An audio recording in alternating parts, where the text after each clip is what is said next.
You're listening to the Beans and Dice podcast. That's not allowed a on podcast about how anyway. we What game. time is it? 9:03. Definitely not 10 Not o'clock. that time yet. It's definitely not after dark. 10 o'clock yet. Or... Hey, folks, welcome to the Beans and Dice podcast, a podcast about... How we game? I'm Carlos. Rob? I'm Mike. Wayne. Oh, I guess I'm Dan. And we are here on Thursday night, live call-in show, first one of the year. We are going to focus today on our top 20 boards. So we're going to get our top 20 boards out. We'll go through our top 20 games. The last update of the year. So this is for plays in December, which will finalize our board. And then after we do our top 20 boards, we will nominate our Hall of Fame games. Okay.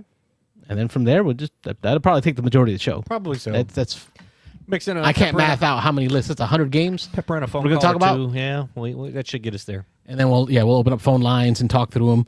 But let's knock this one out. Knock it. I guess I'll go first since I'm ready to roll. Oh, we're ready to jump right in. Oh, you guys are? All right, I got my Sharpie. So we will audible. We'll go all the way to the West Coast. My man Mike Lorenzo, you will have the screen. I know What? you have the digital. You said you're ready. Start with me on this one, man. Don't get started with me. Are we calling it audible to the audible? Going to Lutz?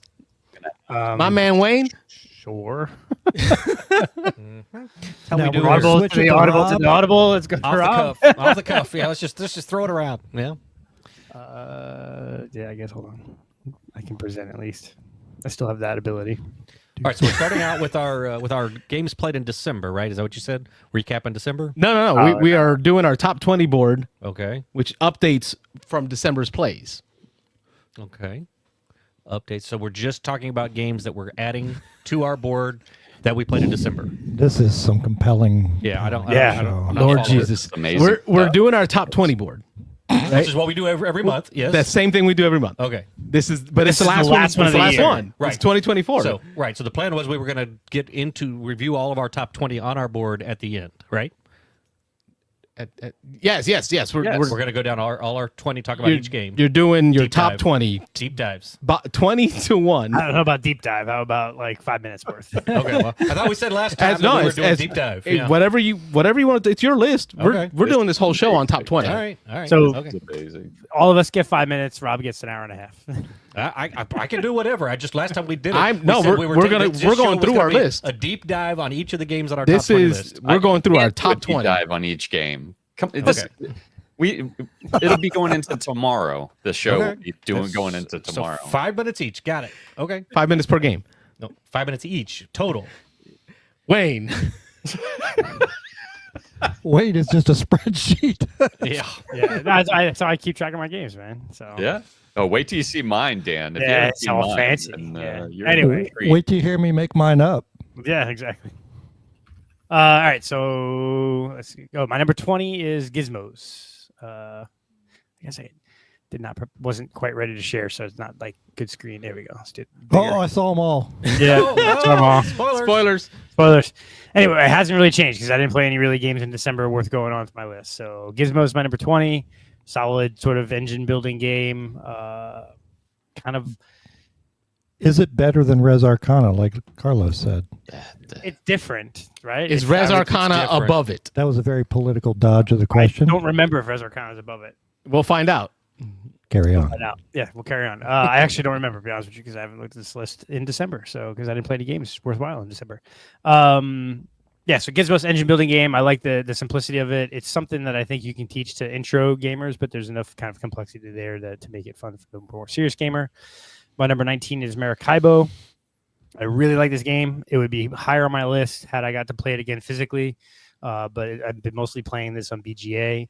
I really enjoy the theme of it and sort of the puzzle of, I guess they call it kind of a ratchet mechanism, is how far you can go around, back to go. You can't go backwards. So you have to always balance whether you're giving up a spot to get to somewhere before somebody else, because there's certain spots that are limited on how many people can be there in a turn. So I enjoy it. I haven't played Pirates of Maracaibo. I'm interested in trying that out, just seeing how different it is. But this one is definitely on my list. I just haven't gotten it to the table to move it up higher. It'd probably be easily top 10 if I had played it again physically second half of the year. Question. Mm-hmm. Never played Maracaibo. How long of a game is it? Maybe hour and a half, 2 hours, depending on how many players. I haven't played it physically. I played it on BGA a bunch, but I have never played it at the Yeah, table, so I don't I've played know. it a couple times physically. It depends on the number of players, and what's cool about it is it has sort of a modular board in that you can play different levels of complexity, and there's like a story mode that you can play with it. Yep. So there's some cool stuff there. Number 18, First Rat. We've talked about this game a bunch. I think over the years on the show, it's pretty popular amongst the Beans and Dice gaming crew. Just a fun game. It's another one of those kind of sort of ratchet mechanisms and seeing how far you can, how you move up, and you can move back, but it's limited how much you can move back. Kind of just try to build your rocket ships to space as little rats. It's a fun little kind of puzzle to see if you can sort of maximize your movement with all of your rats at the same time to get the maximum components, for the ship at a time. So fun one. Again, probably would be higher on my list if I played it again this year, but both Maracaibo and First Rat I played earlier in the year, and they kind of got moved down a little bit based on other games I played, but they might bounce back up if I played them again. Number 17, Blood Range, started really high in the year. Again, this is probably another one. I think It was when we played earlier. Yeah, we played this real early in the year, and it was like my number one for a while, and it kind of slowly has moved down. It's fun. It's one of those games that I don't. It's hard to get to the table as often, maybe just because of the type of game it is. Kind of a little cutthroaty. You're just a battler. So I don't know how often it would get played. It's probably why I wouldn't ever own it, but I've everyone I know owns it, so I can play it with them. But it was a good experience, and I think it's also very group dependent. Like, we had a lot of fun with it, but I can see where playing it with other people and the interactions that can manifest from it can be a little off-putting. So I can see it not hitting with certain groups of people. So Blood Rage. 16, Sky Team. Love this game. Play it and like all the time on BGA. Rob and I probably played it 40 times this year on BGA. Yeah, a bunch. Yeah. At least. And it's gotten harder. The expansion makes it even harder, which is easy. Like, the base game has some really tough ones too, and then now this Turbulence expansion. And I think on BGA, I like they have a new tracking mechanism where if you're playing with somebody, it tracks which airports you played, you win and loss rate for each airport. Right. You can kind of see how you do over a longer period of time. I kind of like a flight log. Yep. So I really like that on BGA. I don't know if maybe that does come with the Turbulence expansion in the physical copy, but it's just a really fun game. I enjoy Sky Team. Probably my favorite 2-player game because it's also a cooperative. So, all right. Question again. Mm-hmm. Sky Team, 2-player game on BGA. Are you playing with people you know or randos? Mostly people I know. I think I played a lot with Rob, and then I probably did 20 or so games with Michelle Gallagher, Michigirl, Michigal, and then a few other people. I've played a couple of randos, and it worked okay, but I wouldn't play. Like, I played like the easier ones with randos. I would probably not play the more complex ones with people you didn't at least kind of have an understanding of what you think they're going to do, because there is a little bit of like mind meld of like, okay, I know Rob, and I know Rob's probably going to do here, and if he's playing this 6 in the wings early, then that probably means you kind of get to know the person you're playing with, because some of the more complex ones you definitely have to have like a rapport with the person. You can't waste dice in those hard ones. You got to use every die. Every die has to be perfectly used. So all right. Because I'd never played it, so I want to know if it was a good 2-player game. Sounds like it is. Yeah, it's really good. Yeah, it's a really good 2-player game, but not with randos on BGA. Number 15, Raccoon Tycoon. Love it. It's like auction kind of bidding game, which I tend to like a lot of those. It's in the realm of like the Knizia trilogy that I love, that we talk about and I love so much. It's a game that I'm regret now not getting it at Target when it was like super cheap, right? Because like you can I can't find it. You can't find it, and like the only ones I can find are like the super expensive like deluxe version, and it's one where it's like, I like this game. I do not like this game enough to buy $100 or $150 Kickstarter deluxe version of it. I see it popping up occasionally at Barnes & Noble. It seems like every third or fourth time I'm in there, they've got the regular retail version for like $45, $50. Yeah. So that might be worth it. But it was a lot of fun. I think I would love to play it with this crew, with a bunch of you guys, because I think it would be, again, it's a game that I think if you have the right group of people, it's just a massive hit. And I can see where, though, the bidding and the interaction of the rolls and the moves could land flat. So I could see, that's probably why it's towards the bottom of my 20. It's a very good game. It would hit with certain groups. It would fall flat with others. That's why it's not higher. I need to play it. Yeah. Yeah, that was a common game that got played on the off the shelf at the board game cafe. Yeah. Number 14, Aquasphere, Stefan Feld game. Enjoyed it quite a bit. I think Rob, I don't know if you played this one yet, but it's water themed. So yeah, I know Sam owns a copy, so you could definitely play that. But it was fun. I really enjoyed it. I think I want to play it again. It's interesting. It's like you're underwater and there's these aquaspheres, and based on how you move into them, you can gain certain resources or not certain resources. And like if you leave guys in certain places, you have to pay for them in certain ways, or they can get like flooded. There's all this kind of mechanism, and it's like this sort of like multiple rondelles in the spheres, and then there's a track you can move up to gain resources. So there was a bunch of kind of things going on there that the one play I had was very entertaining. I enjoyed it a lot. I put it pretty high on my list. Not enough for me to own necessarily, but definitely would want to play it again. So Aquasphere. Number 13, Istanbul, one of my all-time favorites. It's a grid of is it 4x4 grid of places within Istanbul, and you're moving your discs around the city to collect resources to buy gems, and you win the game by having a certain amount of gems. What I like about it is you have a sort of a stack of workers, and as you move from location to location, if you want to move 2 or 3 locations away, you have to leave people behind. And so when your stack is empty, you either have to retrace your route to go back the way you came, or kind of go back to the main starting tile and collect all your tokens. So you have to leave workers as you're traveling around. So you have to kind of plan out, okay, I want to go here now, but I need to get over there later. So I need to maybe make a path that way so that when I backtrack, I can get to where I want to go. So it's a little bit of resource management. You're trying to collect certain resources to buy the gems, or collect coins to buy gems, upgrade your kind of cart for goods so you can carry more goods. So it's just a classic sort of resource collection game. But I like the rondelle-ish type atmosphere where you're laying a path and having to track that path, and you can kind of work yourself into a corner where you're like, oh crap, I guess I got to take this turn and just recoup and move back to the beginning spot. So it's a fun one. Istanbul. Number 12, Maglev Metro. Despite the, I think it was what I know I like this game because I played it 2 or 3 times this year, and at least it's weird when you make a list and you have to tell yourself, I know I like this game. Yeah, no. What I'm saying, I think even though we had probably the worst play I've ever had of this Yep. at Dice Tower East. Where Dan, Rob, and I was just horrible, and we were teaching a friend of mine, and he ended up killing us, and Rob just kept pulling Kyle, pulling people out of the bag. Yeah, pulling people. The whole bag was empty, really quick. But it was sort of a really bad play of it, but it was still enjoyable, and I think that's why a game like this would hit the list, because it's a game that, even though that was a really bad play of it, it was still enjoyable.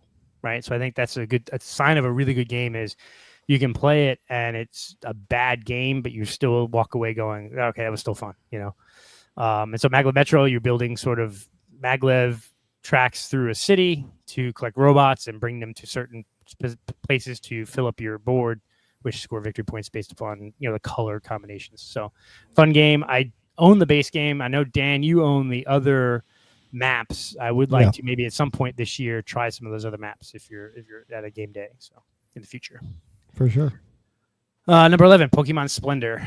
Probably my favorite version of Splendor. I enjoy Splendor. I think it's a game that's been out for a while, but I like the theming of it because it's the idea of, in Splendor you're collecting gems to buy cards at level 1, and then you can go to level 2 and level 3.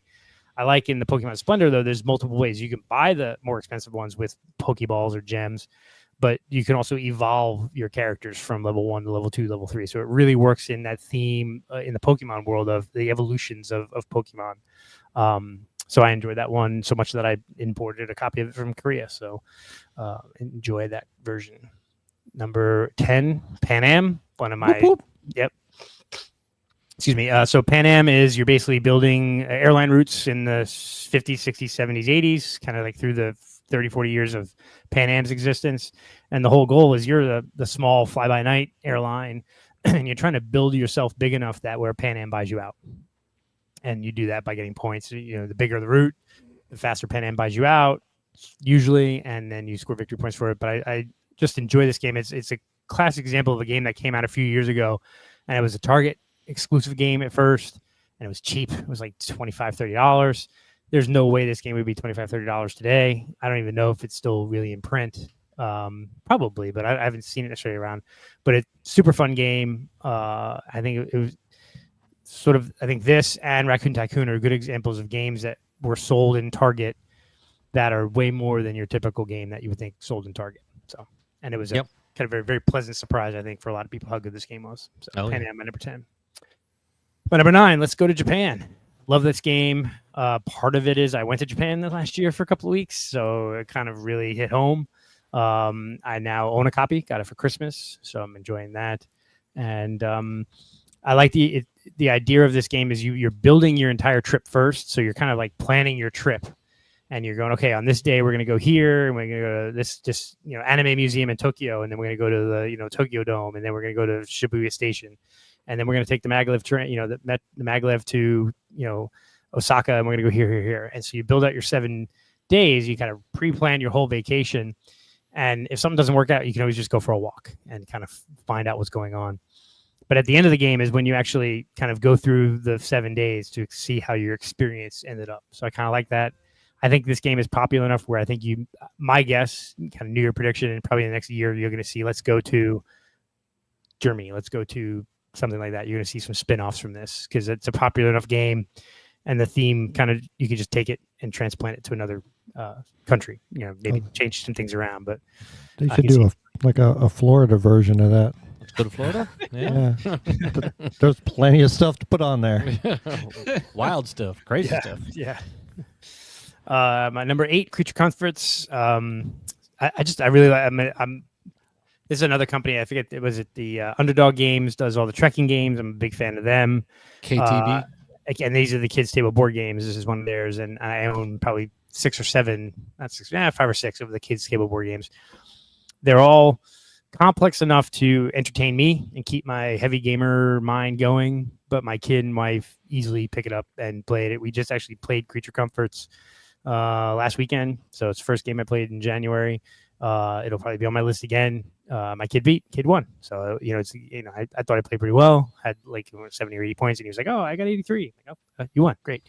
So it's I like that it's a thinking enough game where it keeps me entertained, but my kid can play it and can play it well enough to win, right? And I'm not pulling any punches, so I enjoy this. This is probably my favorite of their games. There's 3 or 4 others that I like that I own.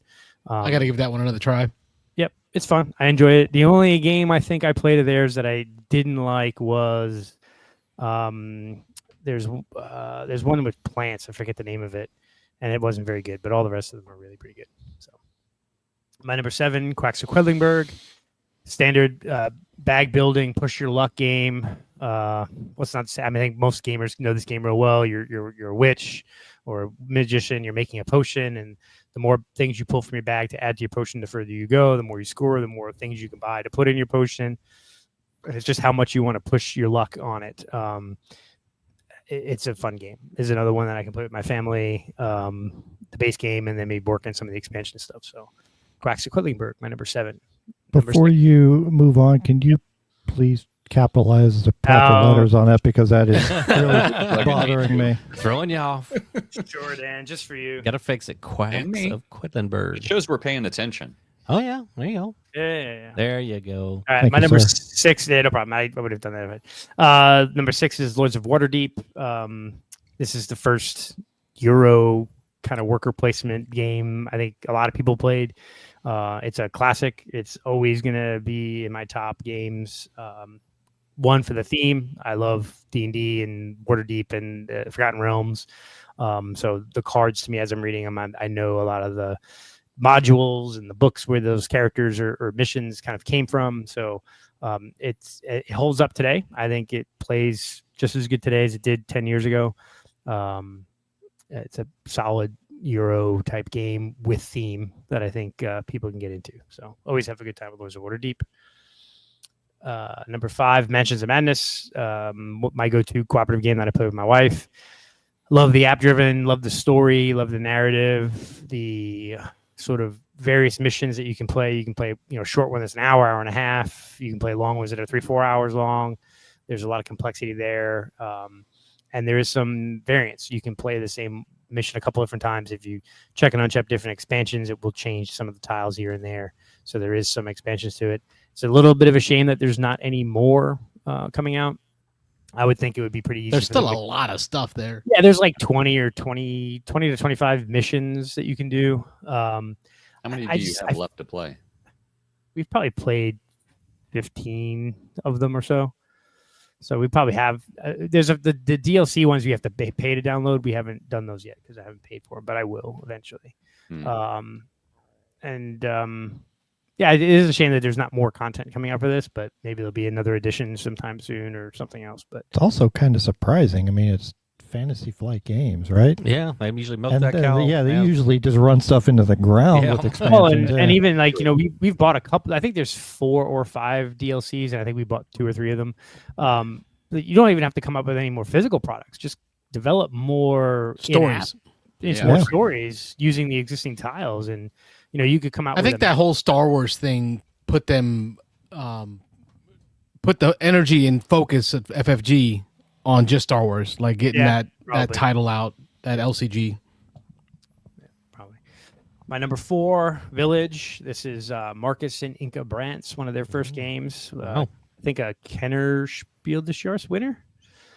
So it's a heavy game. I love this one because it is the standard boilerplate medieval town Euro worker placement. The interesting thing to me that I always found is that you're playing generations of your meeples, your village people, and as you do actions, you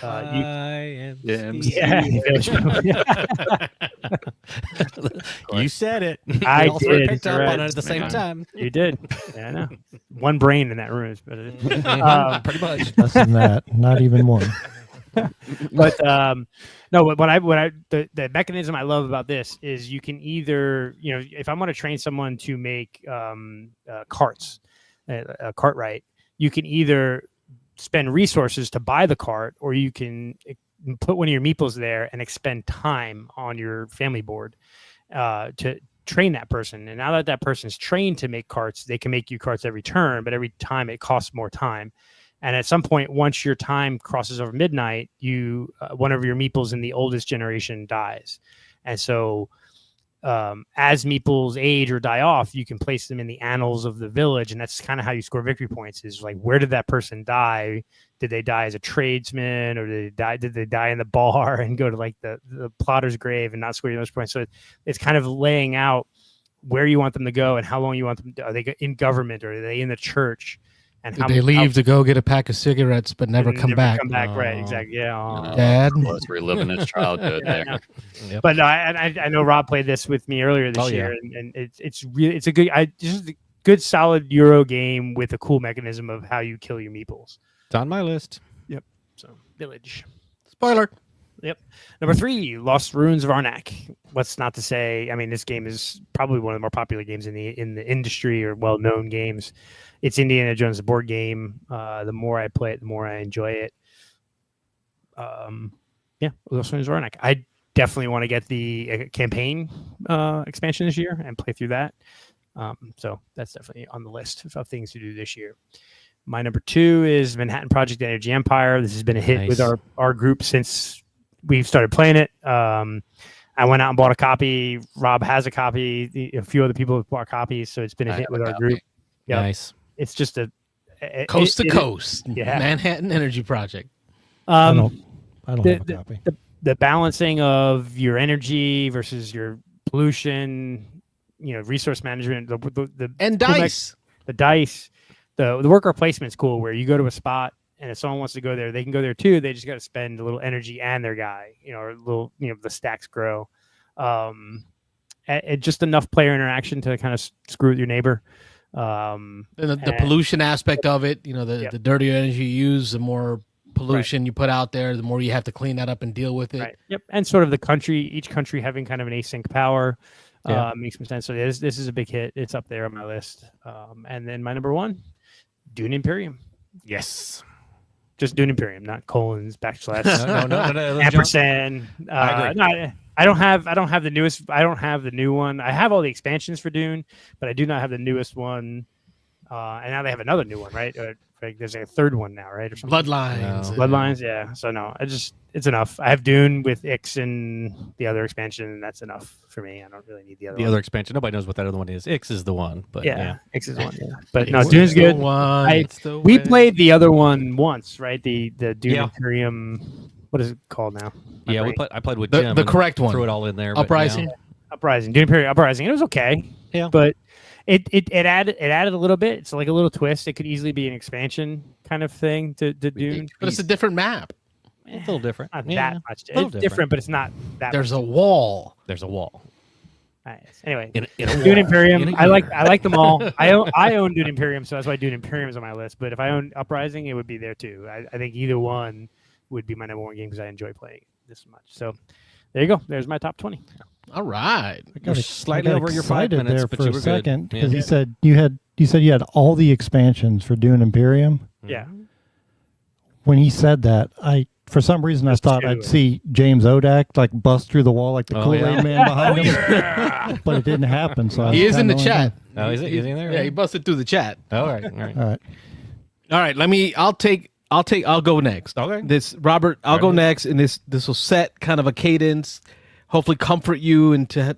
Mine's gonna be way shorter than that, but yeah. Is it? Okay. Okay. Oh yeah. And I thought you wanted to go in depth into every one of your games. Well, I didn't want to. That's what we said. I'm gonna go back and listen. That's what we said last show, but that's fine. Yeah. All right. Yes. And by in depth is you talk about it as much as you want. Okay. All right. And I'm okay with that. Where are we at? We are looking for camera number 4 because we're going to the board. All right. See that good? Yeah. Oh, here comes Vanna White. Is it okay? Is it gonna be all right? Yeah, Dan's sticking up for me. Dan's giving Rob a hug, come making sure he's okay. I'm okay. I got my beer. All right, so we got big camera on. Okay, so right off the bat, I got 4. December was a good month. Updates? December was a good month of gaming. I've got 4. Is there any camera I can put on here? There's a little one. Okay, it's my little head. Hey now. Whoa. Whoa. Right off the... I got Rob. I got Vanna Rob. I can help you out. All right, Rob. So right off the bat, we're going to lose the bottom 4. So coming off the list is going to be Hadara, which was number 20. Number 19 was Empires of the North, which I heard they have a new expansion. Greenland? Everybody expansion? Everybody wants to buy Greenland. Did you see Ignacy? Yeah, that's what we're talking about. We're talking right before the show. Yeah. Sky Team is coming off the list. Ooh, what?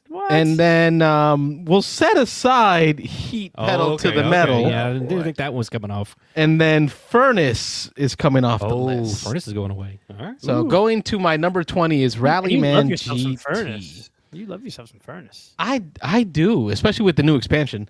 But it just didn't make it. It didn't make it. It's a tough list. Rallyman GT, had I played it again, I think I would have re-ranked it. I remember when we played it, I had a blast with it. It's a great game, but I'm starting to find it a bit fiddly playing on tabletop with the setting of the dice. It's a racing game. Just think of Heat, think of Thunder Alley, except for this one is a push your luck game by rolling dice and setting your path. I love it because it feels very real, like Sim, because you're having to chart your course around the track lane by lane and taking corners like you would in a real racetrack. You come in wide, go in slow, cut the apex, then speed up. Like all that stuff happens in this game. So it's a great sim game, but it just hasn't gotten to the table since the beginning of the year. It hasn't been re-ranked. So my number 20, Rallyman GT. Number 19, Nexus Ops. Nexus Ops is a early 2000s, like late 90s game done by Avalon Hill.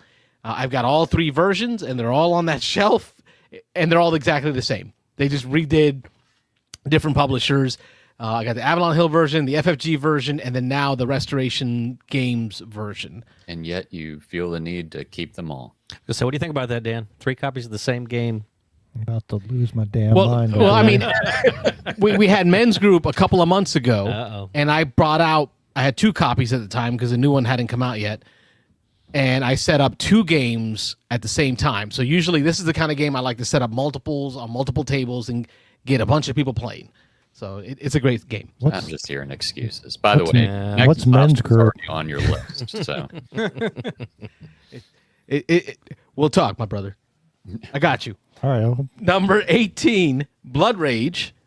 For all the same reasons that Wayne talked about, we played it early in the year. It's a great game. Didn't get retabled again. I had a great time playing it. It is harder to get to the table again because it's that tougher area control, combat, bidding. You got to know the cards. You really want to play with people that already know how to play. Rob learned this lesson. Yeah. I'm sure he'll talk about it when we get to his list. Yeah. Number 17, Undaunted. It belongs there because it is Undaunted. Period. Like it's Undaunted Normandy. It's higher than that, man. It was, and I played it solo, and it made it real high. But there's a lot of good games this year. Being added to the list this year, I can't believe I hadn't played this all year. But thanks to Dan and bringing it up last time we talked, number 16 is now Cascadia. So in December, I got 3 plays of Cascadia in, including the landmarks. Oh, you got to do the landmarks. So You brought it up, and I was like, I got to get this one played. What did you think? It's on the list. Sans landmark. Despite landmark. Despite landmark. No, I mean, what did you not like about the landmarks? Okay, so Cascadia, what I didn't like about landmarks is and maybe because we're playing 2 players, the landmarks didn't feel that impactful. Yes, that impactful, that big of a deal. It felt like I really traded a lot of points trying to get a landmark, right? Trying to do the concept of the landmark versus just playing my Cascadia game, which I don't think is a terrible thing because that's a great design feature where you have to decide what's the value of this item. Is it worth the cost of what I normally would have done? But because I was playing it for the first time, I really wanted to get one of each landmark. Like I want everything. And it cost me a lot. What I also liked about it, I mean, we played with the landmarks, I think 4 games now, and all the games have been close. So, I mean, they do make a difference. But the fact that you start with that extra space. Yes. And as you're adding landmarks, you might have to bypass placing one of the tokens. And even if you do place all the tokens, your available spaces get smaller and smaller as you're adding landmarks because you're closing yourself in. So it starts making the decisions a lot harder. Yes, and that's what really I think aggravated me towards the end of the game because I felt like I went from playing landmark or playing Cascadia to playing what's the cat game? I like cats? Calico. No, Calico. Calico. I went from playing Cascadia, which is a very open, expansive game. I'm expanding and I'm adding places to add stuff. To I got narrowed down so tight because I got all 5 landmarks. Right now. I need to get the exact tile that has the exact button token that I can put on it. Otherwise, I have to burn a token because I only had 1 spot available to be able to place a token. You see what I'm saying? Yeah. So like my picks had to be perfect. I had to use all my nature tokens just to be able to keep placing wildlife on the board. Yeah, and that got frustrating. We figured that out after the first game because we get boxed in like that. So we finally figured out that you really only want to go for 3 landmarks, maybe 4 at the very end. That way you still have those couple options left. And I'm wondering because you place that landmark when you place your 5th type of terrain, right? 5th or after, yeah. Right, or after. That's the question. That's because I'd like to wait. You can. Like maybe I don't want to do it on my 5th. Maybe I want to do it on my 6th or my 7th when I'm towards the end of the game and I didn't box myself in too soon. Right, so because it says that you can do it at the 5th or any time after that you place the same one in that area. So is this a whole is this a whole nother pay $1 pay the dollar? That's exactly what I was going to say. Well, no, it's because as soon as I placed my 5th space, I was like, I'm taking a landmark. But had I been more strategic, like I didn't know that I would box myself in as hard. Right. On the next play, I don't want to take every landmark on the 5th turn because then you box yourself in. Because you're limited on the cards over there, so you got to say which ones am I going to go for that are going to help me the most. So yeah, you got to make those decisions. It makes it a little easier than just like landmark. And that was I got greedy and I said landmark and then it boxed myself in. So it is up here despite landmarks. Cascadia on its own, it's here. Landmarks needs more plays, but there's a lot of trade-off there, a lot more to think about, especially the scoring cards from the landmark. Yeah. Those combos are hard to reach, so you kind of have to commit yourself to which one you're going for. Anyway, we're gonna have to get that one beamed. We're gonna give that one the beans. Cascadia, number 16. Going to another one being added to the list. My man Wayne has his on there, and I gotta bring praise be Gizmos to number 15. It got played 3 times in the month of December. Gizmos is an engine building game where you are taking colored energy, so balls that are colored. They are representing energy. You use that energy to power machines. The machines do things like convert or create or help you pick. This one really feels like just straight up combo-rific. Like, this is where a turn can have so many actions combo out of it that it really did make me feel like it was better than Res Arcana. Sorry. Wrong. Res Arcana is good. I think Gizmos gives me great feels. I think where Carlos is kind of right is the comboing of things. Like in Gizmos, you can build one thing or pick one thing and then trigger 8-9 of your Gizmos if you stack them right. You really don't do that in Res Arcana. It's really like one thing at a time, and then the next round that you get something. There's limited. Like in one turn in Gizmos, you can fire 10 things. You're not going to get that same kind of feeling. Dopamine hit. Dopamine hit that you would get in Res Arcana, but they're kind of different though. So. Waiting for Mike to defend his lady. Go ahead, Mike. We all got quiet waiting for you. On this one. Yeah. All right, number 14. We're going to set this one aside here.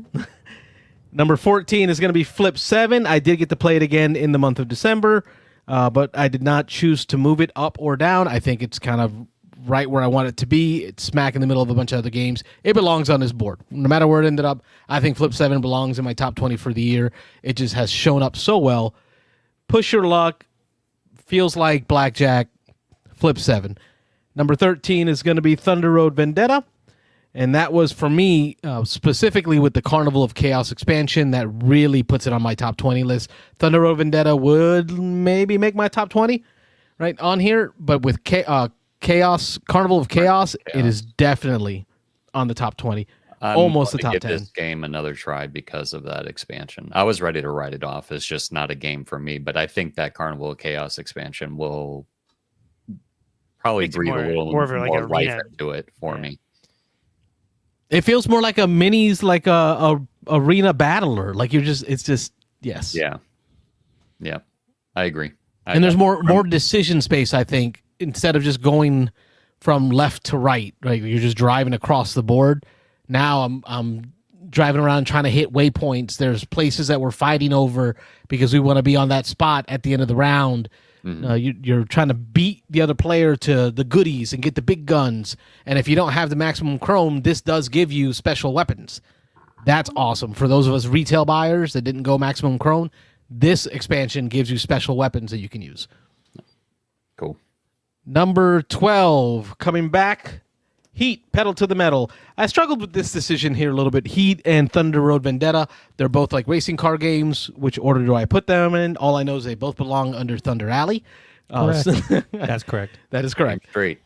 But Heat, Pedal to the Metal made it up on my list thanks to my play with Robert of the new expansion. It added the water spaces for the Japan track, which really adds some more decision space. Like, you're really having to count out your spaces. It makes for more opportunity to mess up. I think there was a corner. I completely miscounted everything, ran out of heat, had to do the flip around. But it puts everyone, so it makes everyone have to do more math, more chances of messing up. Does it slow the game down? I don't think it did. It took us a little while to play, but we had 7 cars. Yeah, and it's the first time I had played it, at least, so I had to think a little bit more about it. But I'd say after a play or two, it's pretty seamless. But does it provide any additional catch-up mechanism or way for other than just people not counting right? Because if you count right every time, I don't know. I play this game a bunch on BGA now, and it's just no desire to play it in physical copy because it's just you got to risk it. sometimes you just gotta risk it for the biscuit. Yeah, I guess, but I don't know. Just almost every game I've played on this, whoever starts out in the lead just keeps it the whole game, and it's very rare I've seen a car, come from behind to win. Which I get it, in most races that doesn't really happen unless something freaky happens. But I don't know, just always seems to be a runaway leader. My number 12, Heat, pedal to the metal. My number 11 is going to be a new addition to the board. This one got played, I think, 3 times in December as well.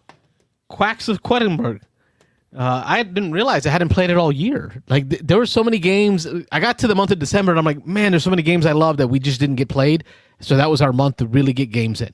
And we got to play it 3 times for all the same reasons that Wayne talked about earlier.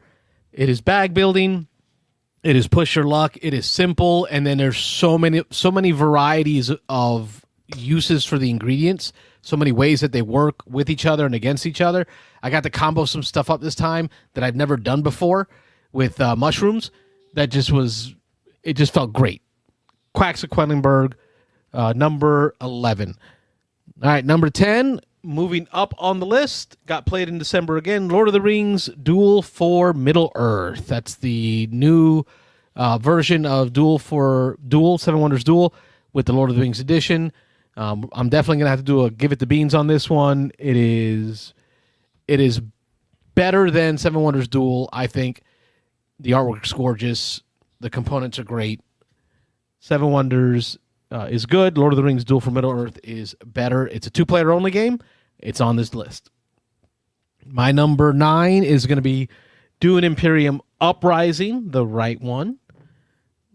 Number 8, The White Castle.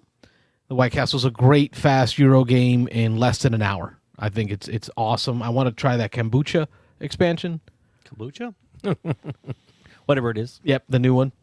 Number 7, Thunder Alley, GMT game. This is from a wargaming company, but all about racing. It is probably my favorite racing game at all player counts. I love it at 2 all the way up to the 6 or 7. 7 or 8, yeah. Yeah, that we play. It just scales well, and it just feels right. My number 6, Lost Ruins of Arnak. Specifically on here because of the missing expedition. So I've played Lost Ruin this year.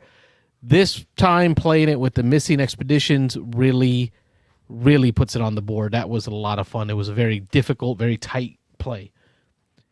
Number 5, Ezra and Nehemiah. This is Shem Phillips. Yeah. His latest title. I love it. It's thinky Euro with an awesome theme. But it's dropping. It is, and that's just because of number 4. Oh boy! My man Jim Odak challenged me to it, and he was right. If I got Mosaic played this year, it would make it to the top. I have not played this game yet, and man, I've been wanting to play this ever since you talked about it. Well, technically 2 years ago. 2 years ago, yeah. It's good. It's good. You'll be all right. Don't worry about it. All I know is I'm setting the game up, and holy moly, this game is a setup. Oh, yeah. It is a bear to set up. And I'm thinking to myself, do I really want to do this tonight? Like, why are we even doing this? Like, it's getting late. Right? I'm tired. Maybe we'll do it tomorrow. I'll finish setup tomorrow. There's a lot involved in this setup. And I'm sure the way in which you packed it last time did not necessitate being set up this time. Did not have any effect on that. Yeah. You're just like, put all this crap in this box, man. Maybe a little bit. Mm-hmm. Oh, well, no wonder, man. But it wasn't that bad. It actually, everything was in its own bags. It just is a bear to set up. You place a token on every single space on the board, and then you remove X tokens. A third of them. Right, and then you set up every deck specifically for each deck. The tax deck you have to cut in half and then put the Empire scoring card on the bottom half. But then in the tech deck, you got to cut it in thirds and put it in the middle spot, and then the building. You got to do all these different things to set this thing up. Pull out all the cards that have S's for starter. Then you shuffle those up and deal out 5 to each player. Then you shuffle all those other cards back into the deck because you're only going to draft those 5 cards. So you see what I'm saying? Like, you're doing so much removal and putting back. So this is Go ahead, Mike.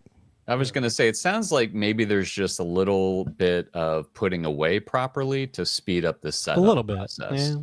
Little bit. See, Rob's not even giving me that. He's not even giving that much It's credit. still a big setup, but yeah, Still a big setup. If you separate those starter cards at the end of your last game, and, I have vivid memories. I have vivid memories of Nick Oben calling in the first time he had a setup. Oh, yeah. And he just railed on. And then he spent 10 minutes putting all the tokens down. And guess what? You got to remove half of them right after you use them. So this sounds like this suffers from me not wanting to play Arc Nova in person, but only online. If this was a digital port, maybe I would be into it. It'd be better. I didn't think And then we got started, right? And then we got started. So it's like this. It's just like this conversation. And then, like, the next we got day, started. you get to play the game. And because turn it takes one, that I'm long. like, yeah, it was a good game. I remember this game. Turn 5, oh man, I really do like this game. It's a good game. And then as the game's coming down to the wire, you're like, no, but I'm not ready to end it. I'm not ready to end it. Like, and it's just, it ended, and I'm like, this is a good game. Yeah. Period. It's a Have very they good game. brought out any expansions for that? Yes, I have not played the expansion in, but I just shuffled it all in. The expansion really doesn't change much. It adds naval units.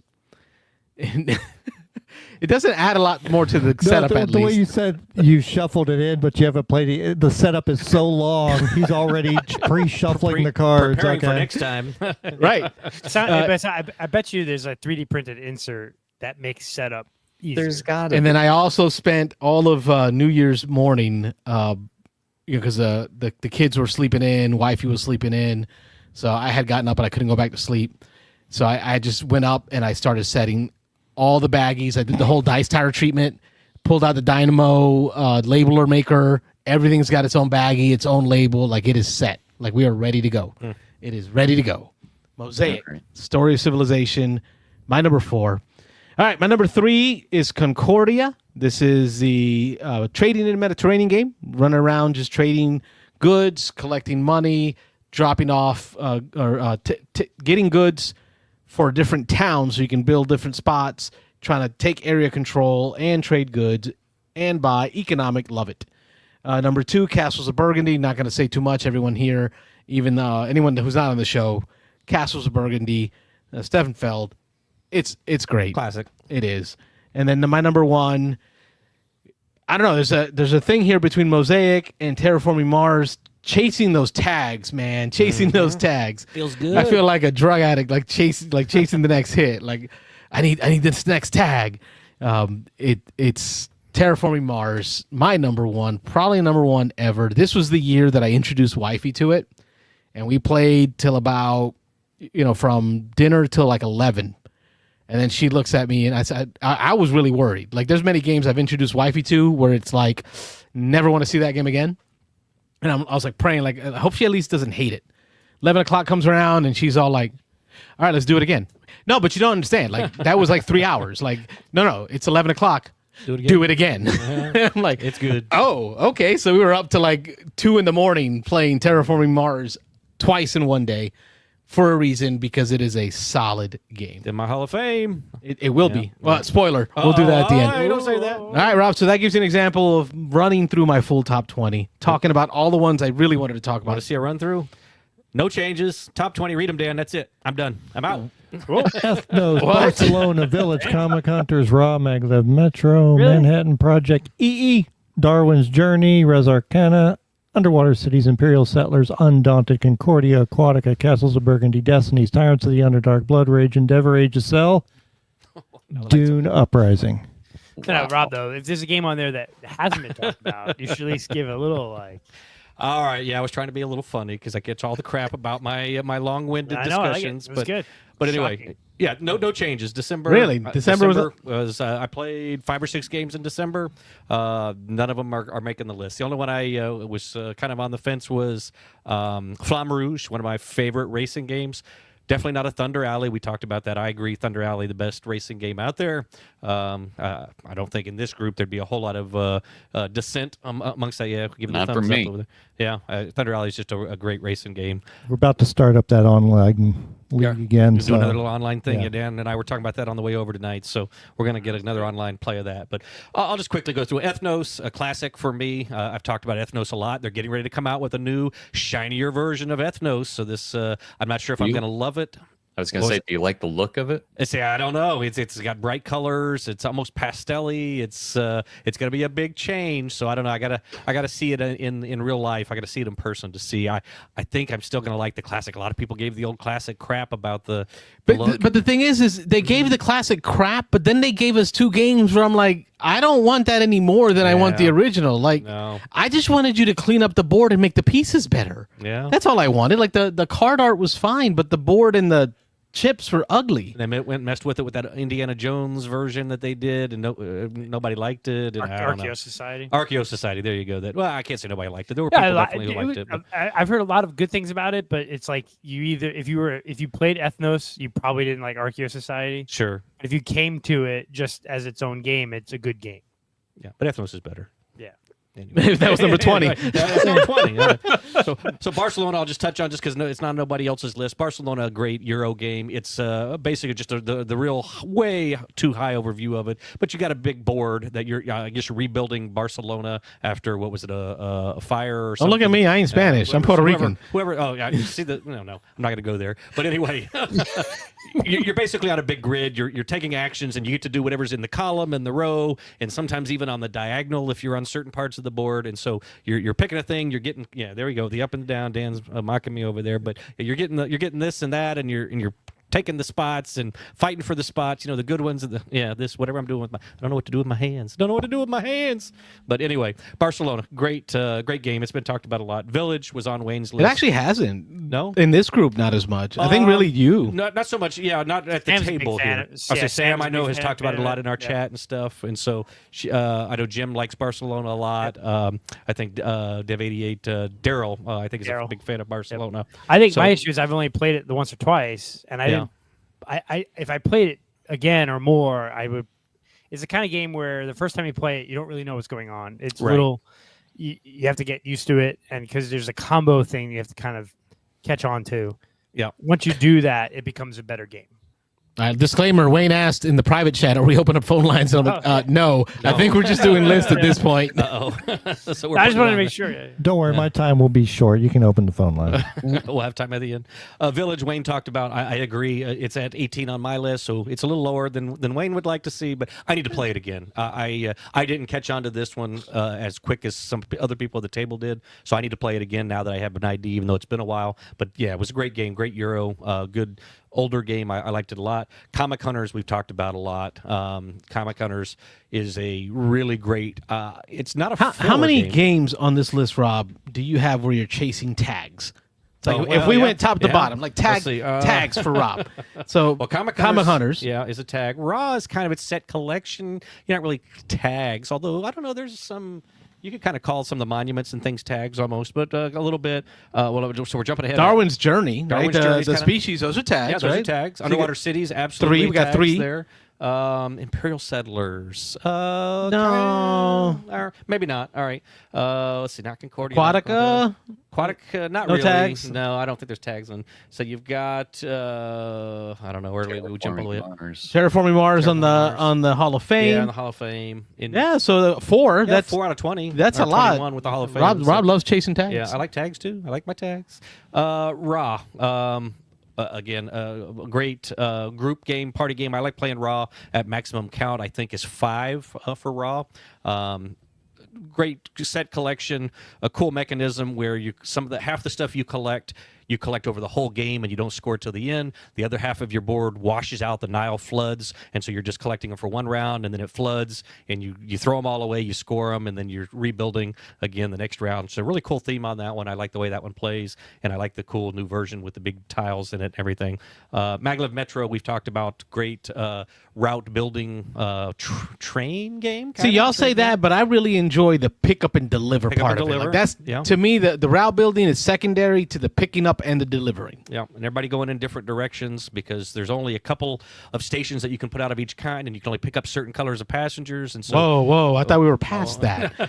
So not even close. Only certain passengers get on my train. But anyway, depends on where you live. Exactly, and where you're going. But Anyway, Manhattan Project, another great game. Game we just discovered here. I say we. I think most of the people in our group that have played it just discovered here in the last couple of years, and it's quickly rocketed up to be a really high-rate game for me. That's at 14. 13, Darwin's Journey, another huge, big, heavy Euro. I keep playing this one on BGA, and I'm enjoying it more and more and more as we go. Big, huge Euro. Huge. Res Arcana is the correct answer over that Gizmos game. But Res Arcana for me at 12. Love the theme. Love the bits that it comes with. Love the triggering things. Yeah, you don't do 15 things on one turn, but I love the thinking ahead. I got to do this turn to make that happen next turn, to then be able to buy that place of power, to then be able to use my dragons over there and get that 10 points before everybody else. So I don't know. I don't know if the chat is going to chime in here and help me out or not, but the theme to me is so inconsequential in this game. Aaron Clark's the only one that's chimed in and been like, praise be, but Carlos Res Arcana over Gizmos. Man, that was my man. I thought I had Columbus locked down. 1 for Mike and Rob, 0 for Carlos. I don't think it's a fair comparison though. The two games they're different. They're really not the same. They're really not. I just happened to play them on the same day. It was on my mind because I played them both the same day. Worker Placement, Underwater Cities. I got to get this one played more. I played this, I think, twice, maybe 3 times this last year. Kids bought me the expansion for it. I have not played my version of the expansion yet. I got to introduce that to a bunch of you guys, though. I think a lot of you will like it. Worker Placement. We'll pull it out here soon and get that one played. But great game, Underwater Cities. We will. Yeah, we will. Imperial Settlers, classic. Tableau building, playing cards, a little bit of Screw Your Neighbor in there, kind of tearing down things that they're building. Hey. So yeah, it can be a little controversial. Some people who get their feelings hurt easy, that it can be a game you're stepping on. Yeah, exactly. You should be playing games. It's part of the game. It's part of what you do. Undaunted, we touched on number 9. Great combat game. I just got to play another one in January that I'll have to talk about later. I did play Purple Haze. Dan ran me through the first scenario of that. I'm liking Purple Haze quite a bit. It's good. Oh. Yeah. It's good. So we'll talk more about that, and we're gonna. We got to do a give it the beans on that one. We're gonna find a chance to get you to play it. So yeah, so we can get deeper into that one. But that's a good one. So Undaunted, a great combat skirmish game, 2-player head to head. Like it a lot. Deserves to be in the top 10, Carlos. Just saying. Number 9 for me. It's in there. I played it early in the year, and then I played a lot of solo of it mid-year. It's just all the good games that got played at the end of the year. I got to re-rank it. I hear you. Concordia, my number 8, another Euro, lots of Euros on my list, no big surprise there. Carlos talked about it. You're expanding, you're exploiting, you're kind of taking over areas. You're trying to be the first into areas because if you're second or third, you're paying more because you got there later, and you're trying to suck up those great resources to get points. And the scoring mechanism in that game, we've talked about it a lot, but just that whole the cards. I can't believe we just hit haven't. The 10 o'clock hour, so we're okay with that. Oh, all right, good. Woo! Sucking them. Anyway, I'm clipping that. Are you sucking them? I'm going to make that into a. That's a short right there, Carlos. Ringtone. Target for a short. Anyway, I can't believe more people haven't used that scoring mechanism for anybody who's played Concordia. That blows you away the first time you play. Did not play Concordia all of last year, and I'm sad because that is a top 3 all-time game for me. Oh, but Wayne, shouldn't that be in your Hall of Fame though? Yes, it should be, Wayne. It isn't in my Hall of Fame. Why not? I think it was. I ranked it 4 last year. Oh, we did the top 3. Castle Burgundy, comic. It would be in my Hall of Fame if I played it at all last year. But I'm kind of mad. I realized looking at your list, I'm like, I did not play Concordia at all last year. That is. And I had multiple maps that came in this year, so I got to enjoy like 4 different maps. I did get the solo. You're just going to rub it in? I know. Well, I also did get the Salt expansion, so I can rub that one in. Wayne, can you get out of your chair and get on the ground so Carlos can kick you some more? I know, right. I did get the solo, the Solitaria. I got that at Dice Tower East and never played it solo the rest of the year. Like nice. Yep. All right, so that's my number 8. Number 7, Aquatica. I don't think I've seen it on anybody else's list, but this game just kills it for me. I love the aquatic theme. I'm an aquatic guy. He has aquariums in his house, Dan. Did you know that, Dan? I have a couple of aquariums in my house. Actually, when I was over his house before we came here, I made a point to have walked around the house and found the aquarium. Yeah, I made sure, and I looked around to see if there was anything else that would come up maybe in a trivia night or something like that, because if you would have, I told Rob, if somebody would have came up to me and said, one of the people you know has fish tanks in their house, I'll give you $1,000 if you tell me who it is right now. I wouldn't have won the money. I had no clue. I've been in his house a dozen times. He's got a 90-gallon tank in the living room. A 30-gallon tank, and a 20-gallon tank. Didn't see that shit at all. Whenever the families got together to go to the beach, Rob would show up with like buckets. He'd have these empty buckets. He'd fill up with salt water. Got to bring them home. Free salt water every time. I mean, it's not a time goes by when you haven't done something more Caucasian than last time that I hear about. You keep saying that every week. I don't know how. That's what I mean. Every week you come up with some new thing that's like, how I should be able to see through you by now. Mayonnaise and tuna tacos. Damn. Well, yeah, don't knock it till you tried it. Anyway, Aquatica, number 7. The dual layer boards, the mechanism, the comboing of pushing this to push that twice to then go over here and do the score this card, take this off. It's talk about combo-fastic games. Combo-tastic? Combo-fastic? I made up a new word. Combo-tastic, combo-fastic. It's combo-fantastic. That's like the like when the communists take over, it gets combo-fastic. Combo-fastic. Commu-fastic. Yeah, anyway. All right, guys, I'm out. That's my last Moving joke. right along. That was Dan's done for the night. He's out of jokes. Oh, man. I could use another beer. Anyway. Me too. Number 6, Castles of Burgundy. I know Wayne probably doesn't like it being down there at number 6, but again, classic game. As long as you nominate it for Hall of Fame, we're all fine. Oh, I don't know. I have to think about it. I haven't not dedicated my Hall of Fame games yet. But anyway, Destinies. Mike, have you played Destinies yet? No. I know you said you bought a copy of it based on my recommendation. I haven't started it yet. Okay, that's fine. I just was curious. So, but Destinies, again, another game I've talked about a lot. I've been playing it with the family, the teenagers. They enjoy it a lot. A story-driven game, racing around, trying to complete some objectives to kind of keep the story moving along. You're all playing along the main storyline, but you have different motivations. You got different characters that are trying to do things for different reasons. Some of them will overlap. Some of them you'll get to something first and steal something somebody else needed to complete theirs, and then they have to kind of change gears and go a different route to get to maybe one of the other things that's on one of their objectives. But just a fun story, some neat little teeny tiny minis in this game. The board is tiles that get placed down, little cardboard tiles that you're playing out. So just a fun game. I enjoy Destinies a lot. 4, Tyrants of the Underdark. We've talked Tyrants of the Underdark a ton. This would be in a lot of our halls of fame right now. So this may be a Hall of Famer that I'll be retiring this year. But great deck building, area control. I don't know that I've ever seen another game come close combining those two things, those two main mechanisms, deck building and area control, and doing it the way. I'm not even a huge fan of the theme, unlike Wayne. I'm not a big Dungeons and Dragons guy, but this has got that coming out of it in oodles with the decks and all the cards that you play and the different things that they do, and the variability with these 6 different decks I think they have now that you can interchange. And each deck represents a different faction / theme / sort of like undead or dragons or. Yeah.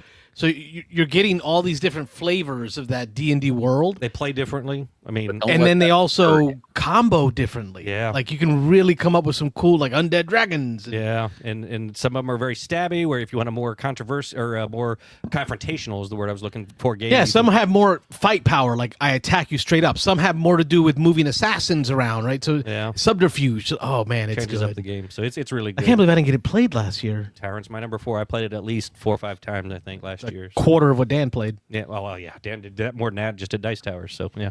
Or no, was it Dice Tower? Yeah, it was Dice Tower West. Dice Tower West. Dice Tower West. Yep. Blood Rage, number 3. Wayne talked about Blood Rage. Actually, Carlos did too, down here at 18. I think 18's too low, but number 3 may be a little high. We played it early in the year, but it's a great game. I mean, Eric Lang, one of his best? I think it's his best. Is it his best? Yeah, maybe I his think best. it's his best. Carlos is thinking. He's pondering deeply. He's trying to think of the other. I don't know. Eric Lang's. Oh, yeah, okay. Of the new series, yes, but I'm still a fan of his Warhammer Fantasy card game that he did with FFG. That's still the 3-player anyway. Okay.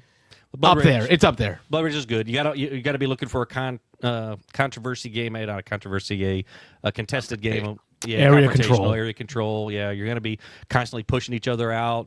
Killing units. I love the drafting aspect. Again, now you're drafting cards and area control. I mean, those two mechanisms being the main things. That's where the game really shines when you're playing. Because Wayne, this was your first time playing it, right? Yeah. This year. Yeah, so like our play was good, but I wouldn't have called it great because it was still a teaching game. Yeah. So it's like. Playing it with people who know the game. I won. I beat y'all. Oh, is that what it was? Yeah. Playing it with people who really know the game and know the cards and the combinations, I think, is where that game sings. And so, Sam Healy, big player of that game, he knows all the combinations in and out, and he talks about all the wonderful times he's had with it. But number 2, Endeavor Age of Sail, just another one of my classic all-time naval themed, although it's not a combat game. It's Age of Sail themed. Yeah, Age of Sail, there you go. Yeah. So exploration, sailing the world, breaking into new markets. I don't know what you would call the main mechanism here. You're doing actions to imperialism. Yes. There you go. To place stuff out on the board to spread your. You suddenly forgot the word. Spread your seat. No, yeah, suddenly. Just forget that one. But anyway, great game. Endeavor Age of Sail. Number 1, of course, the best of the dispute between Lost Ruins of Arnak and Dune. Number 1 up there on my list, of course, is Dune. So. Yep. So it was. Have you played the new Endeavor, Rob, or no? I have not. The water, Endeavor Deep Sea. The Deep Sea one I have not yet. I don't know if it drags me into it. I think I like Endeavor Age of Sail. I think I listened to Secret Cabal talk about it, and they poo-pooed on Age of Sail original. Yeah, and I'm like, bro, you got it all wrong. Like, there's nothing about this Deep Sea one that makes me want to play it. Like, there's everything I've watched, nothing draws me in. Yeah. But it looks like a fine game, but it's like you said, it's not dragging me in. And I think the Age of Sail theme is fine. Like, it's not controversial. It's history. Like, it is what it is. And I love that's part of the reason why I love Maracaibo. And I have controversial because there's slavery. And but you're penalized for doing that. You can't. If everybody works together to eliminate slavery. My favorite story is my half black, half Puerto Rican friend Mikey's playing with us. We're teaching it to him, right? So here I'm Puerto Rican, I'm Afro Rican. Mikey's literally half black, half Puerto Rican. Puerto Rican, man. Oh, you got to see my dad's side. Dark enough. Come on, man. You got to see my dad's side. My mom's side is the white side, so that's what makes me brown. But okay, so and then there's Rob, who has always played the slavery deck, and never have I ever been able to get that deck to expire. I've never been able to exhaust that deck. Right? You know why? Because it's historically accurate. There you go. You get away with that shit. And so here we are, and I'm setting up, and I'm like, all right, Rob jumps in. He's grabbing. And I'm like, all right, Mikey, this is it. This is where we take him out. We destroy it. And Mikey's like, no, I think I'm going to dabble in that too. No, you can't do that to me. Like, here, I thought my brother. I'm like, oh, no. Not so much. It's sweet. But it's still, it was history. It happened. It's a great game. I love the theme of Age of Sail, of exploration, of entering new worlds and trying to figure out how to trade. The new one isn't going to do it for me. It's good. I like it a lot.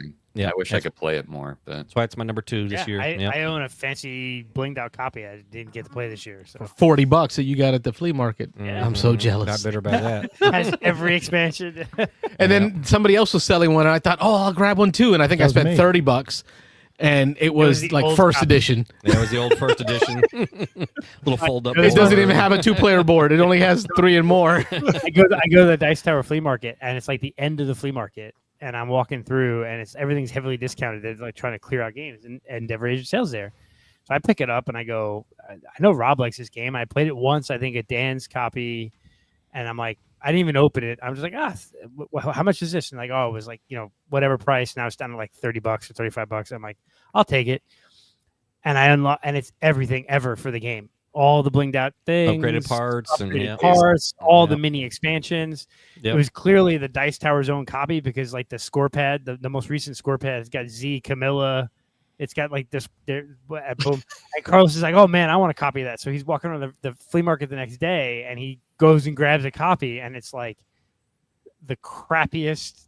First edition, old rules, small board, no plastic bits. I'm like, but Carlos, you saw the giant box that I bought and it's like a big box.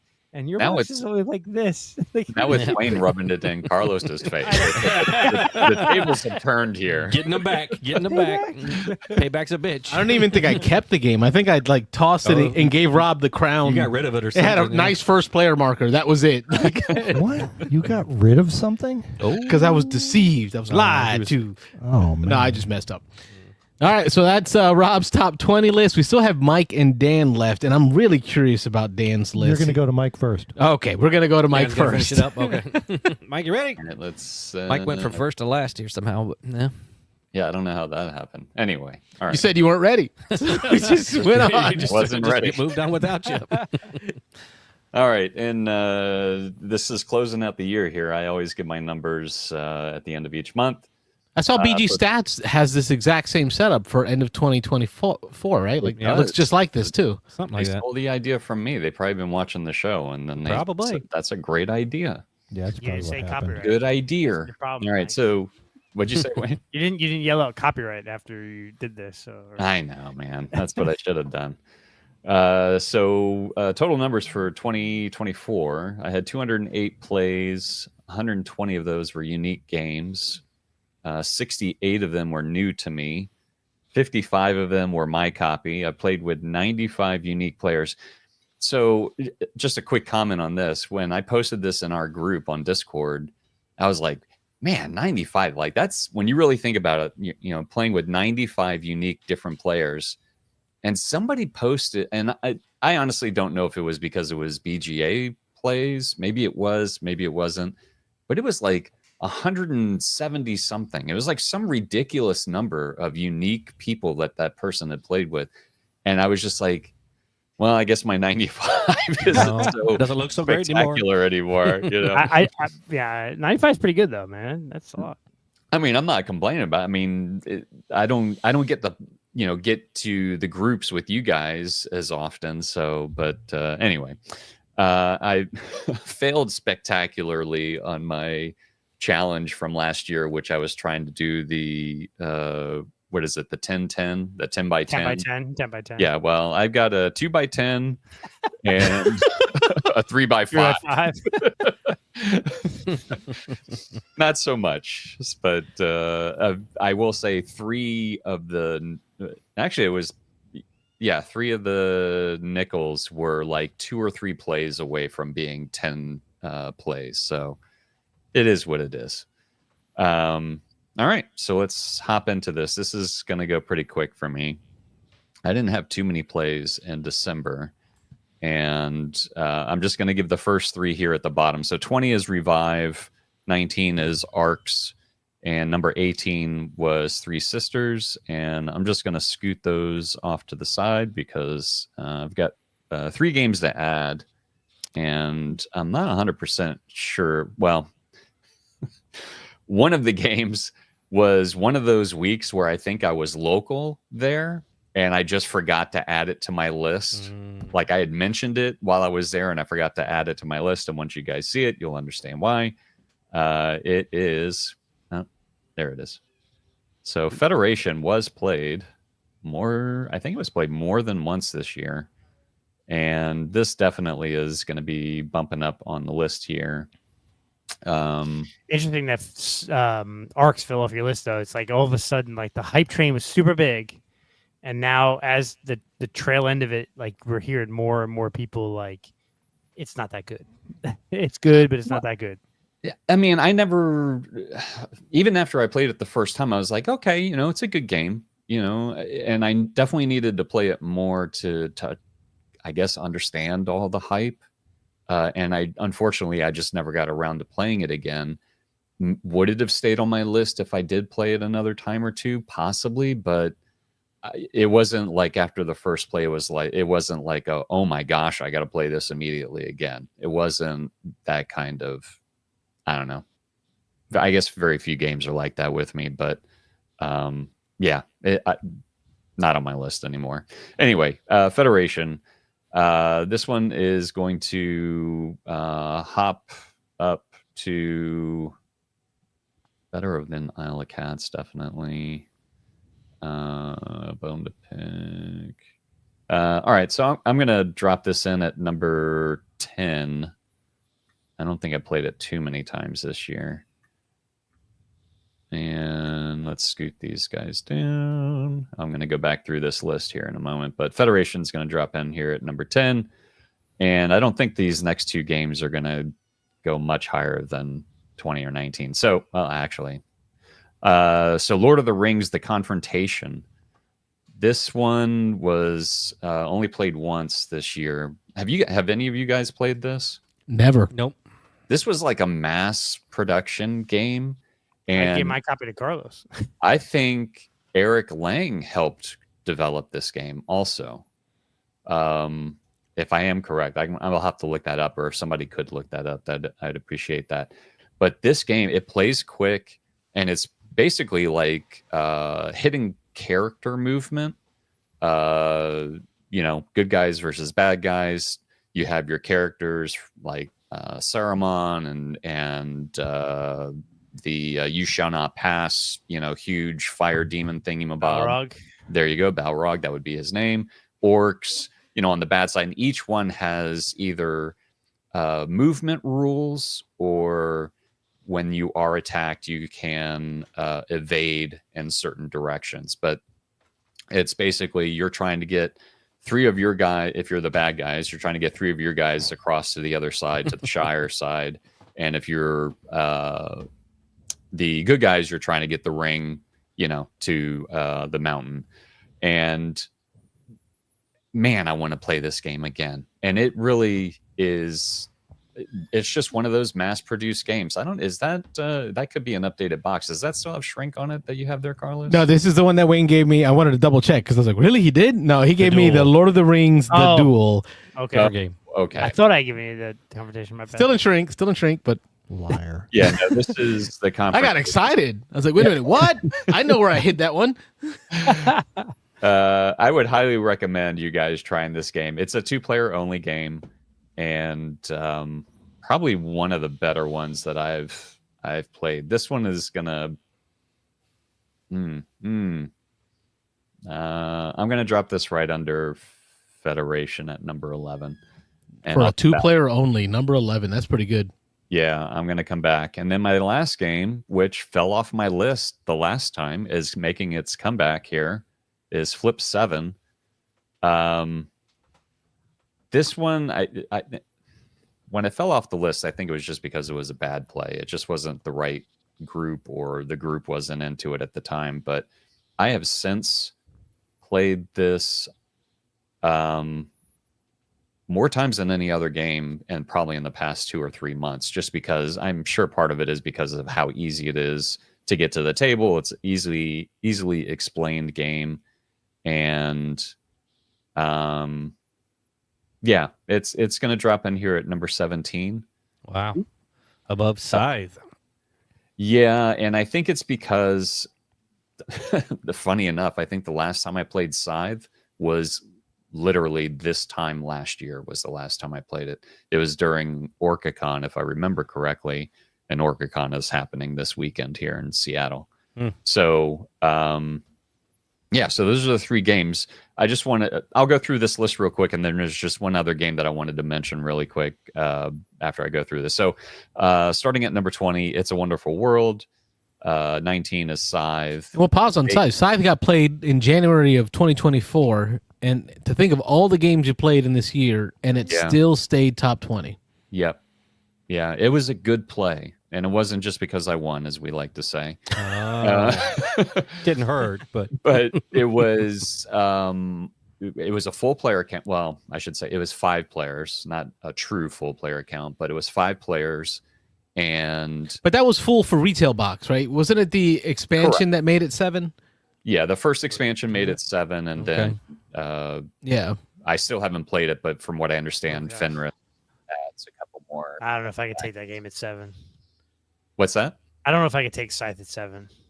No, I would never want to play it at 7. 5 was like the perfect number for me. And I think 2 of the people were new players, and the time before that, it had been probably close to half a year to a year before I played it back then. And it was just like, kind of like you with Mosaic, Carlos. It was kind of like, all right, a little bit of a setup, a little bit of a teach, and then you're, all right, first few play or moves in, you're like, yeah, I remember this game, and then 5 more in, you're like, oh yeah, I remember how good this game is, and then by the end, it's like you're sitting there and you're like contemplating, how the hell am I going to end the game on this turn, by getting that 6 star, and it's a good game, man. It's good. It deserves the longevity that I think it's had. There's definitely better games out there, but only 18 of them. What's that? Only 18 better games. Only 18 of them, right? Exactly. All right, so Bacon's number 18, Flip 7, 17, Clank and Space number 16. I still, every time I see this box art, I'm like, I really need to get that back to the table. It's good. Hanamakoji is 15, Isle of Cats 14, Bone to Pick 13, another one I got to get back to the table. Guards of Atlantis 2 drops to 12. Number 11 is the newcomer this month, or for last month, is Lord of the Rings, The Confrontation. Getting into the top 10, we've got Federation, Pagan, Fate of Roanoke, another 2-player only game. That's in my top 10. Brass Birmingham at number 8. Circadian's First Light at number 7. Robo Trick at number 6, a 3-player only game. Struggle of Empires at number 5. Detective City of Angels at number 4. Tyrants of the Under... Well, all right, so there is going to be a movement here. So my top 3 were Tyrants of the Underdark, Seventh Citadel, and Mansions of Madness. So 3, 2, 1. Yep. I played Seventh Citadel. My wife and I were sitting around one night, and she's like, "Do you want to just play a game?" And when your wife's asked to play a game, you play a game. So I was like, "Oh yeah, absolutely." So she's like, "Whatever you want to play, I'll play it." So of course that's like opening the floodgates for possibilities. And I'm sitting there in front of my shelves, and I'm thinking maybe she would like this game. So I bring it up and I explain it to her, and she's like, "Oh, whatever." We get to the end of the opening scenario, and it kind of like sets up. And I think I talked about this a couple weeks ago. It sets up for this story-based continuation of a game, very narrative-based type game, and she was all for continuing with it. So I just didn't get the feels from the game that I did when I initially played it I think it was towards the beginning of last year was when I first got it.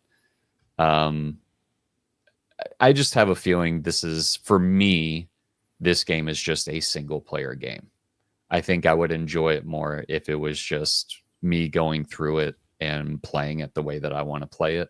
Not that I didn't enjoy playing it with my wife, but I just think, to me, it's just one of those games that I think would be better solo.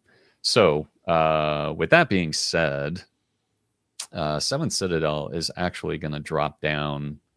I'm going to have to move some games up. So I lied on my other ones on my order here. So I think Seventh Citadel is going to drop down to number 6. So I'm just going to bump these up. So Tyrants moves up to number 2 below Mansions of Madness, and Seventh Citadel is going to move to number 6 under Robo Trick, but above Circadian's First Light. So that is my top 20 for 2024. Thank you, Michael. Yeah, man. All the way from the West Coast. A lot of themey, lot more themey games than I would have thought on your list. Oh, I love narrative-based games and story-based games. I don't have the consistent group to play them with.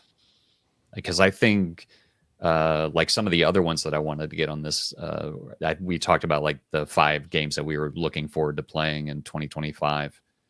I think most of those were narrative-based also, but it's just because I don't have the right group to break them out. It's a lot harder for me to get them to the table. We miss you too. Yeah, man. You know where it's coming from the heart, brother. And speaking of, he has an icebox where his heart used to be. Oh, our man, icebox. our man Dan, coming in hot with his top 20 list for 2024. Oh, can I guess, Dan? Yeah, you can guess. Each of his picks? 1 through 20, Tyrants of the Underdark. That's correct. Oh, I nailed it. No. And that'll do it for the show. Great episode, fellas. Good night, everybody. Actually, sitting here and listening to four of you go through your top 20 lists makes me realize how much I really don't like listing things. So, Oh, yeah. I know what the Respectfully assignment. decline. I know what the assignment was, but I'm gonna change it up a little bit here. Hey Wayne, can you bring your list up on screen again for me? Oh, God.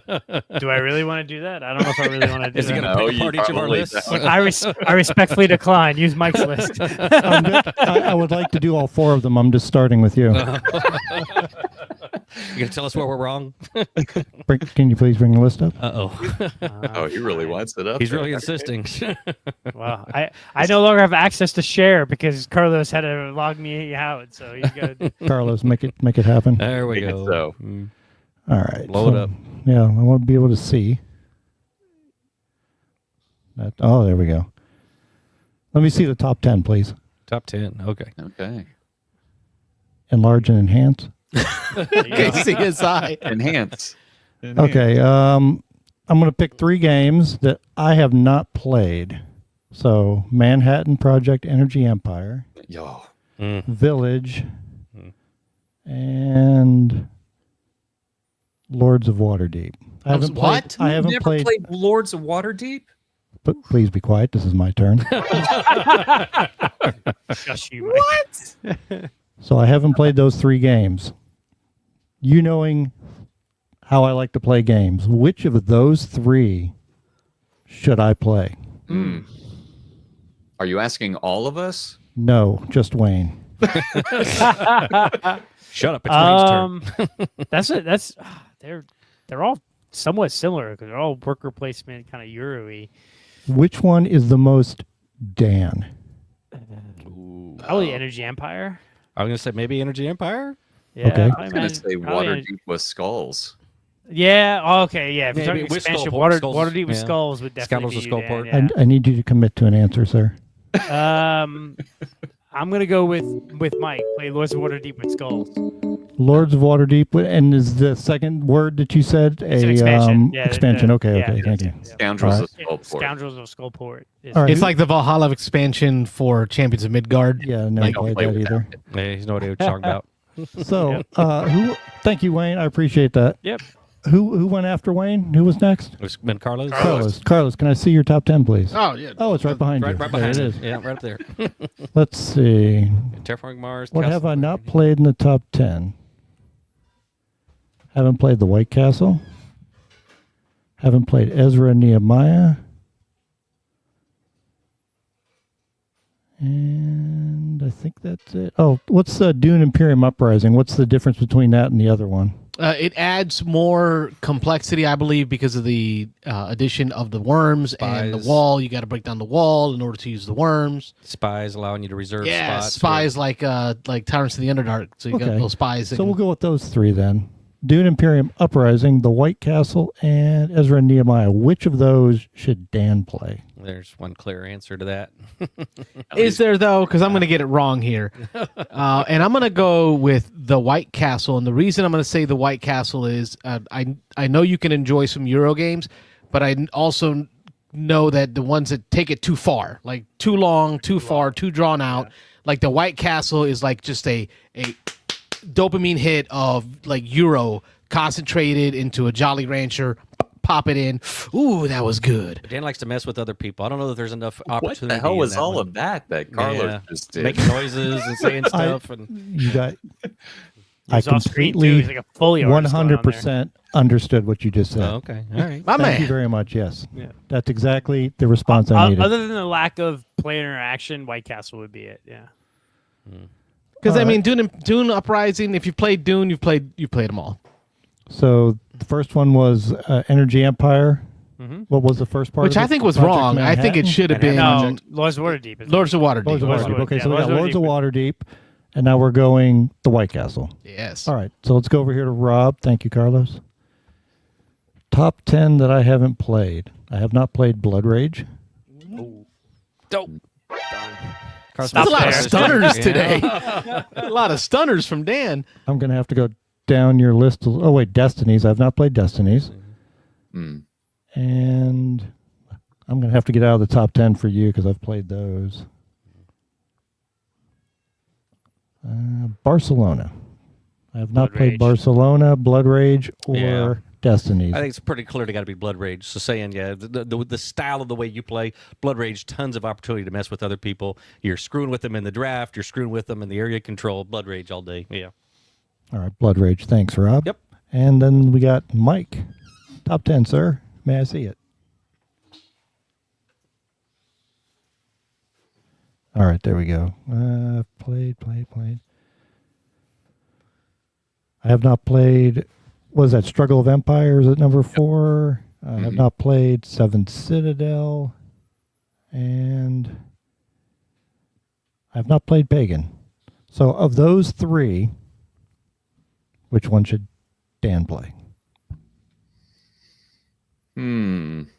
I was initially going to say Struggle of Empires, but it's a longer game. Well, actually, no. You like complex games, and you can F around with people in that game. It has a very cool bidding mechanism at the beginning of each round, where by bidding, you're basically choosing which side, or you're creating teams of the people that are playing of who's going to be enemies for that particular round. And you can win a bid and somebody will be on your side, and then somebody else can outbid you. And then all of a sudden now you're fighting against them. So you could be fighting over territories that you really didn't want to fight that person against. So it's really between Struggle and Pagan. But I'm going to go Struggle of Empires. All right. Struggle of Empires. So I'm going to make note of these 4 games, and I'm going to play those 4 games with each of the person that actually recommended them to me. So for a future segment, you're going to get a report back from Dan on all 4 games with all 4 people, and we want to play them at the player count that you think is optimal. That's going to be tough for Struggles because at full player count, that's best. I think it plays 6 or 7. So what is the optimal player count? Max. Max? Okay. Yeah. Well, we're going to be at Dice Tower West, so we're going to have to find some people. Yeah, All right. might have to hunt some people down that want to play it. I could see Dan like ticking people off and then purposely bidding to make them an ally in the next round. Can you imagine those emotions? So I feel like I've been backed into a corner here because almost every game that people mentioned was like, yeah, you can mess with people, Dan. And I went White Castle. No, the one's Order Deep. Okay, it has true.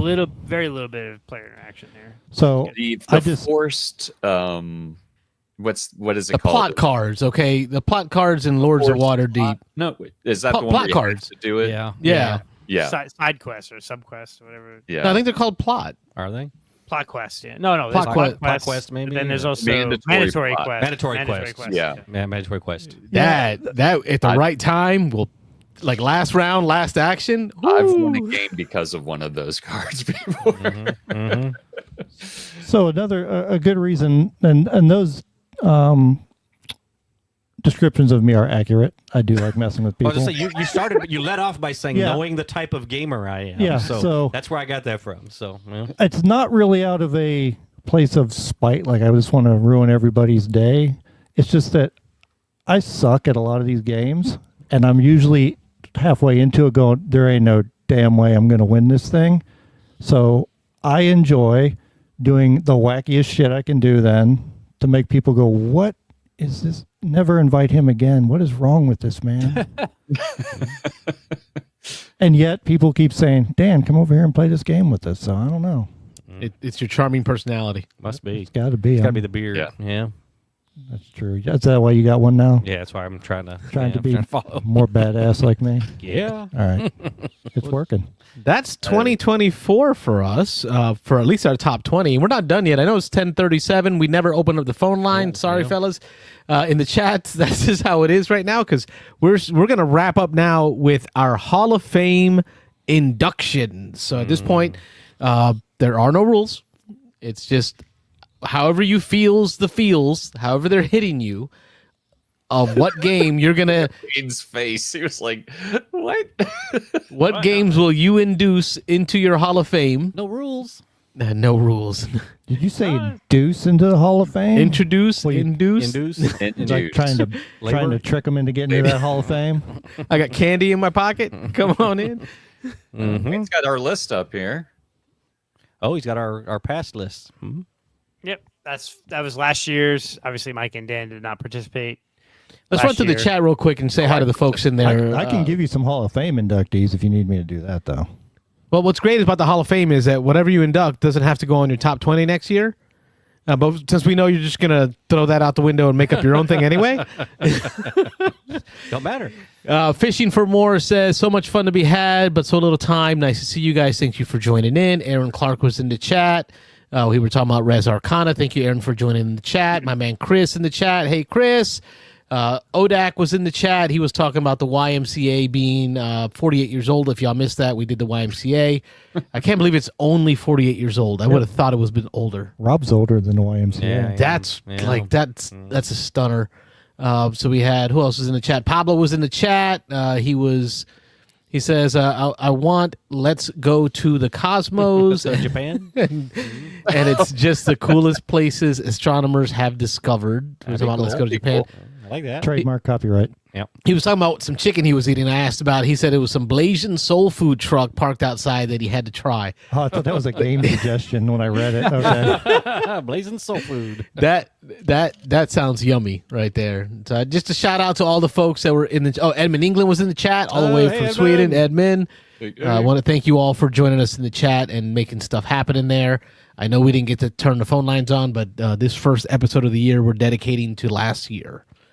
So my man Wayne, you got our prior top Hall of Fame, top 3 games from last year. First time doing it, so they ended up in our Hall of Fame. Mm-hmm. And then this year we threw all the rules out. So we're going to be adding to this list. Yeah, what last year wasn't it? It was just games that you know that were always going to be in your top 3 or 4 or 5. It didn't have to be just your top 3. Mine happened to be in my top 3. Yeah. I think mine was as well, but all right, so I guess Wayne, we'll go with you. Yeah. You're first on the list there. Yeah. All right. Did in alphabetical order. Yeah, sure. Why not? So if you're looking at my list, doing Imperium, Manhattan Project, Energy Empire, Lost Ruins of Arnak would be up for induction. Go Gadget Eyes. Yeah, I know. Yeah, blow it up. Enhance. I'm actually I've been trying to decide because I like Mansion of Madness would kind of always make my list, but I don't know if it would always make super high on my list. What was the Border Deep? So, like, what's funny is like I could easily see any of these top 6 making kind of like a Hall of Fame. Man,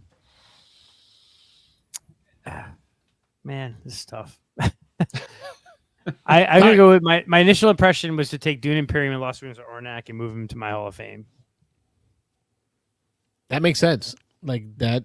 They're the 2 we always talk about. There's 2 games always got to be linked, huh? They always got to be linked. Yeah. You just got to keep They poking came the out bear. like the same month too, didn't they? Can't get away. Keep poking the bear. So I could easily see Manhattan Project, Village, Mansion of Madness, Lost Ruins Deep being in my Hall of Fame, but I think at this point.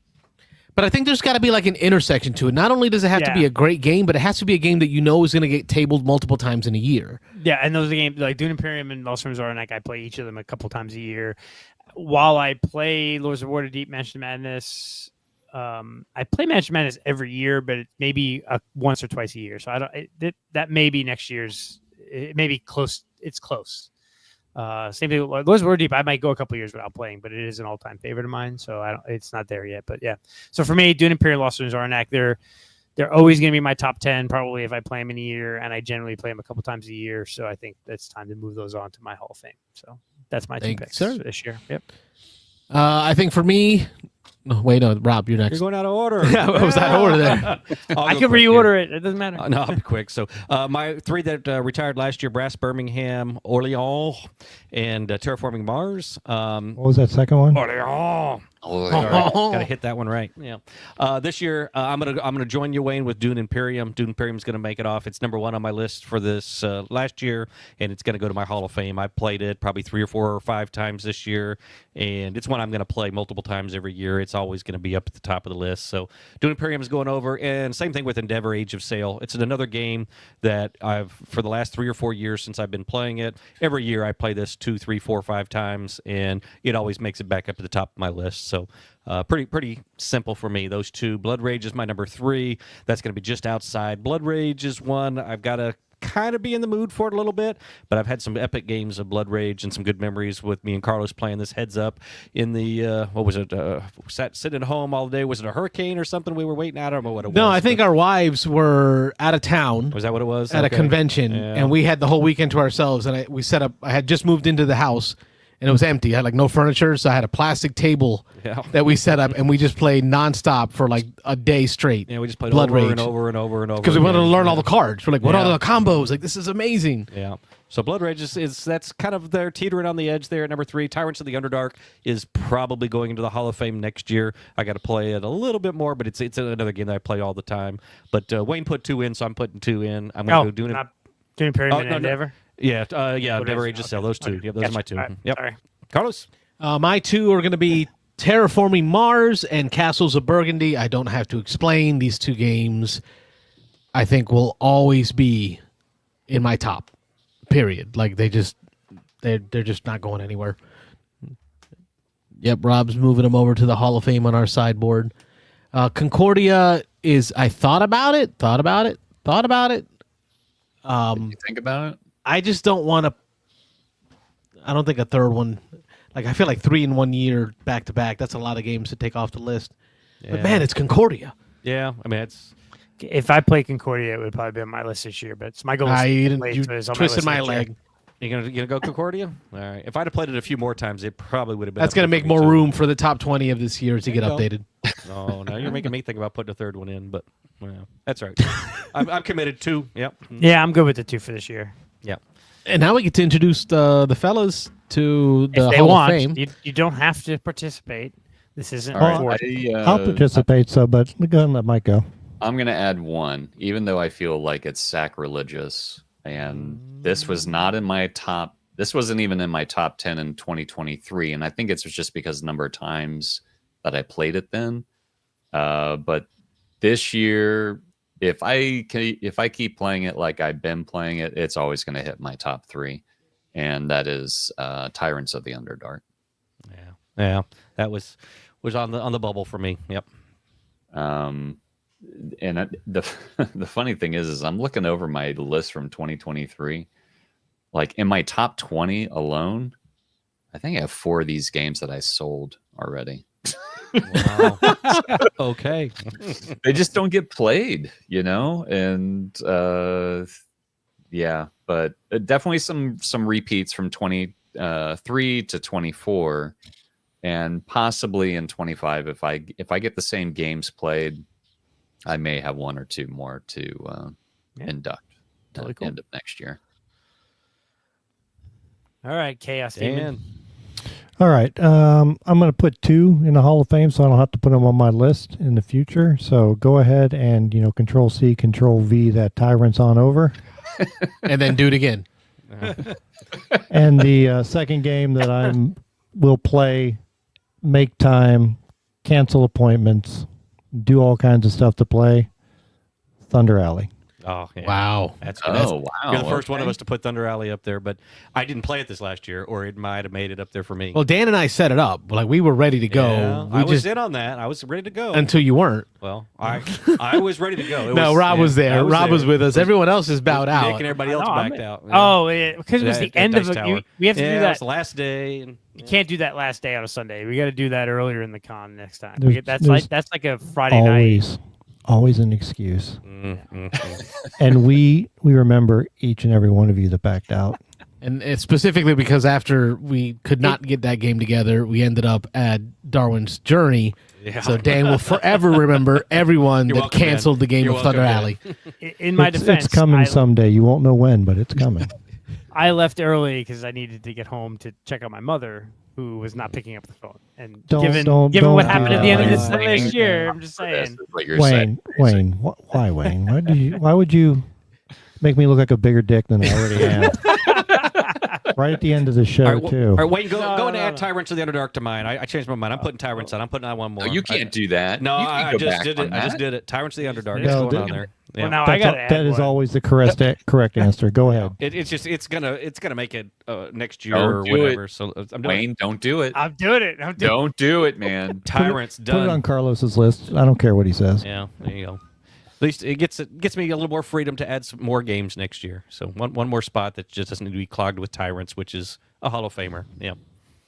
Dude, if I went like you guys, I would only have 15 games on my list at the end of Play the some year. Play some games. Play some good games, I man. should say. Play good games. Mm-hmm. Well, the crappy ones would wind up on the list because you guys are forcing me to, You gotta play you more don't good like games. start in the middle and then spread out like that. That was weird, bro. That gap you had early 2024.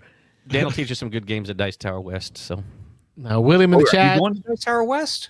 am I going? I don't think so. Although I'm not 100% sure yet. Oh, because you said it like you were going. Oh no. Well, no, I said Dan will teach you some games at Dice Tower West. Some He good committed games. Dan. Yeah, Dan's going to teach you some good Oh, games. I already got the tickets. I'm at good. Dice Tower. Yeah, Dan's going. Yeah. Oh, I thought you said teach us some like. Oh no. Dan's going to teach going. you some good games at Dice Come Tower on, West. man. Just go. Somebody wants We'll to talk talk about FinSpan in the chat there. Oh, Yep, we got some questions. Did we talk FinSpan yet, or best games, best 2024 games? So not games in 2024, but 2024 games that came out. But then in the chat we have Ashwin who says, "I'm here for Mike's top 5." Hey, what's up, buddy? Thank you for joining. I know who that is, actually. Yeah, Dan has met him. You know who Ashwin is? Yeah. No, I'm We saw talking him about at you the guys. we saw him at the con. Yeah. Yeah, he is co-creator of the Wolves. Cool. Welcome to the chat. Thank you for joining us. Yeah, thanks for being here. FinSpan. That was my number one thing. I don't know if we're going to get into in the news or anything, or I know we're getting. Well, we close got 10 minutes. So Yeah, 10 do it minutes. now. Yeah, Rob, I know you like to talk about fish. Let's do it. Yeah, FinSpan. That's my thing. I mean, I talked about it in the Discord channel. So if you're in the Discord, you already heard some of my stuff on that. I got really excited that they're coming out with a aquatic-based, fish-based version of Wingspan. I'll tell you, my enthusiasm dipped just a tad when I read a little later that it is supposed to be the lightest of the three. So Wormspan is considered a little heavier, a little more complex than Wingspan. I just played Wormspan for the first time last week. Nick Oben taught it to me. I will agree it is definitely a small step up from Wingspan. Got a little bit more going on. Very similar game, but just a few more things that you're doing, and you're kind of progressing down some things, and the way you get things is a little more complex. So I was hoping that FinSpan would be a little more on the Wormspan level, because I like my Euros, I like my slightly heavier games, but it supposedly is going to be the lightest of the three. So now I'm back on the fence a little bit, like, ooh, maybe I need to try it first. But I think it's probably going to be like wings. Like they're all going to be within like a point or two. It's not like considerably lighter, considerably heavier. They're all going to be in like a 1 point span of weight. That's my hope. Yeah. Is it, if it's really close to Wingspan and it's just a teeny bit lighter, then this is probably going to be a definite pickup. Never mind. Hey, Ashwin, are you there's a willing comment. to call in and give us those there we thoughts? go. Like, I'll open We up can that open the phone line just for that. if someone's played it and they have thoughts. The embargo might not be open. So you might not be able to like openly he may talk not. about it yet. This is very light, as he's saying. So okay, so If he's willing to dial in, I'll give him that number and we will answer the phone. So I guess let us know in the chat if you're willing to call for 5 minutes and tell us about it. But There's only if not, 11 you can call in people next week. watching right now. I don't think any of them are going to worry about an an non-compete or All three anything of like that. Yeah. There's 11 But- watching. But yeah, we're big fans of Stonemeyer and Jimmy Stegmeyer, and he's been he's called into the show. He's talked to us on the show before. He's been involved in some behind the scenes stuff with us. So we've gone out to his design day in St. Louis a couple of times. Dan's been to that. Me and Carlos have been to that a couple times. So definite friend of the show. So we're not going to poo-poo anything too heavy here. But let's see. I'm reading here in the chat. Biggest thing is how may not fit on your play space. Okay. I'm just going to go ahead and open up that phone line and put the phone number up there. If Ashwin wants to dial it in and tell us about it. Let me put the phone line up there, 813-618-7099. Ash, when you're in the chat, we do stuff on the phone here too. Yeah, we're usually a call-in show, but usually today we're doing our top 2024 games. But if you're willing to dial, I'm willing to answer this phone. Oh, yeah, of course it is. Just to hear a little more about your thoughts on what group it would be good for. Yeah, and we say like Wingspan and Wormspan, you're going left to right, like portrait style or landscape, and this one you're diving, so that the mats fit differently. So okay, going into the depths. But the theme is definitely up my alley. Again, the aquatics and the nature, and Wormspan not so much, I guess. Wingspan being a nature game, Wormspan being in a fantasy universe. But so between Wingspan and Wormspan, Rob, which one would you prefer to own? Like, if you didn't, do you even own Wingspan now? I do. I own Wingspan with 2 of the expansions, so I don't own everything. So if you didn't own it, and you could choose which one to own into your collection or move into your collection, which one would you pick? That is tough. And just briefly explain. What is this? Oh, yeah. No, Wormspan coin. Wormspan coin, yeah. The reason that's difficult for me is because I do like the Wingspan, the educational piece of it. I like learning about the birds. I like the accuracy of this kind of bird can hold, builds this kind of nest, and it can hold this many eggs because that's what it lays. Wormspan, I like the complexity of it. I like that it's more complex than Wingspan, but I don't like the fanciful. It's dragons, and they're pretty dragons. And the whole made up book of and the back lore and all the different kinds of dragons. And I don't like the watercolor look of it. I know a lot of people. Some people really liked it. Some people really didn't. I didn't. When I looked at it, it was like, these aren't my dragons that I would like to see. I like to see my dragons, a little more mean or something. These pretty watercolor. It bleeds outside the lines. It was this kind of art style that I didn't really like. But I do like, as far as just game and mechanics, I like Wormspan better. So, okay, Rob, fair enough. When you were talking about learning about birds and how much you enjoyed that, you out Caucasianed yourself again twice today. In one day. In one day. All right. I try. Let's see. And Ashwin says, "What Wingspan was challenging as a game to teach. Finspan is much more accessible and easier to grok and grasp." Okay. I'm not loving the super light, but yeah. Go ahead, Wayne. No, I was gonna say, I think if the teachability, if it's easier to teach, but it still has some of the complexity as far as your combos and building the idea of when you dive down and you're creating, you have fish and then the offspring and then you grow that into a school of fish. Mm-hmm. I think there's some room there for, after the Ashwin's played it a bunch of times, but just watching the trailer and listening to Jamie's YouTube show yesterday, it looked like the goal was to make this easier to teach, but to have some of the combinations and connections that you have in Wingspan, so that you would go from Finspan to Wingspan with, it's like you don't have to teach Wingspan because you played Finspan type thing, and then go from there to Wingspan. So I don't know. Yeah, we'll see. Yeah, I'm cautiously optimistic right now. Yeah. Either way, I hope it's a good game. I mean, light or heavier, it doesn't matter. I mean, I just hope it's a good game. Jamie's, we love Jamie, don't get me wrong, but he definitely has put out a couple of stinkers. But for sure. Yeah.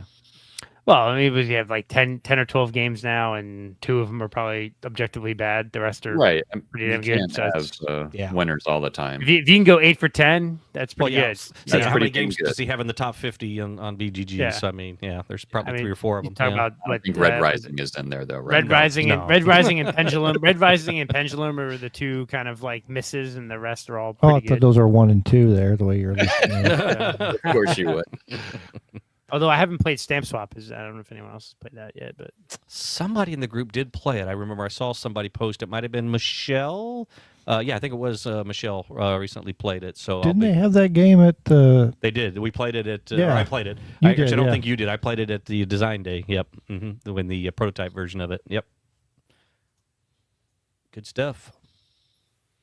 Yeah, that's all I got for 2024. I didn't do my highlights. Let me pull mine up real quick. The BG stats. I know Mike has his I was BG looking at mine stats. real quick too. Yeah, go for it. My BG stats, the boy was born in November, so we had a infant in the house most of this year. That's a board game stat. But I still had it is a qualifier, sir. Oh. Okay. That is called an asterisk. An ass. Yes. 166 plays. I had 87 different games played with 44 different players. So not too horrible. My H index was 5, which isn't terrible. I did have 2x10 like Mike, so I did get a 2x10 in there. And then I had another 4 games that were nickels that I at least had 5 plays of. Cool.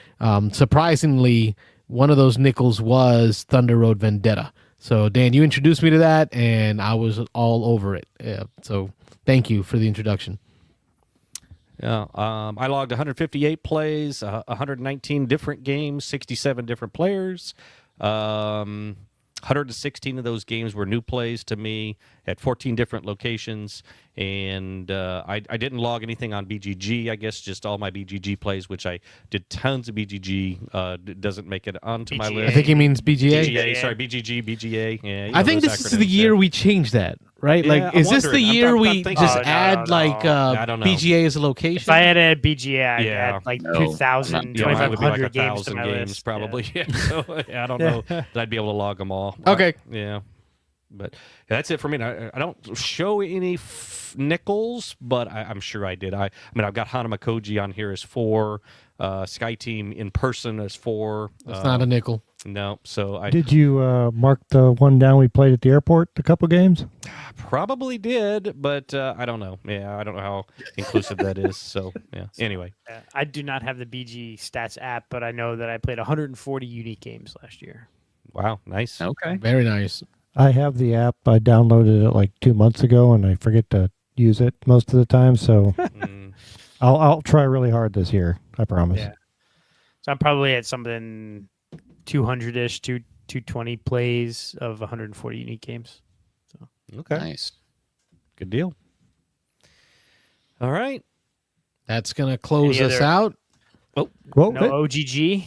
No. I got no. Oh, okay. OGG.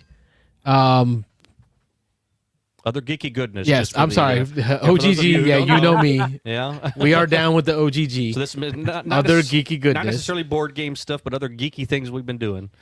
For me, it's been Skeleton Crew. Like, my son's excited every time a new episode pops up. We're watching the 7th episode tomorrow. We watched it all, so we caught up this You guys week. are caught up? Yep, it's good. Isn't it Yeah. good? Yeah, it's good. It's just solid. Yeah, it's solid. It's just really good. yeah, it's feel good. It's lots of feel good stuff. So yeah, agreed.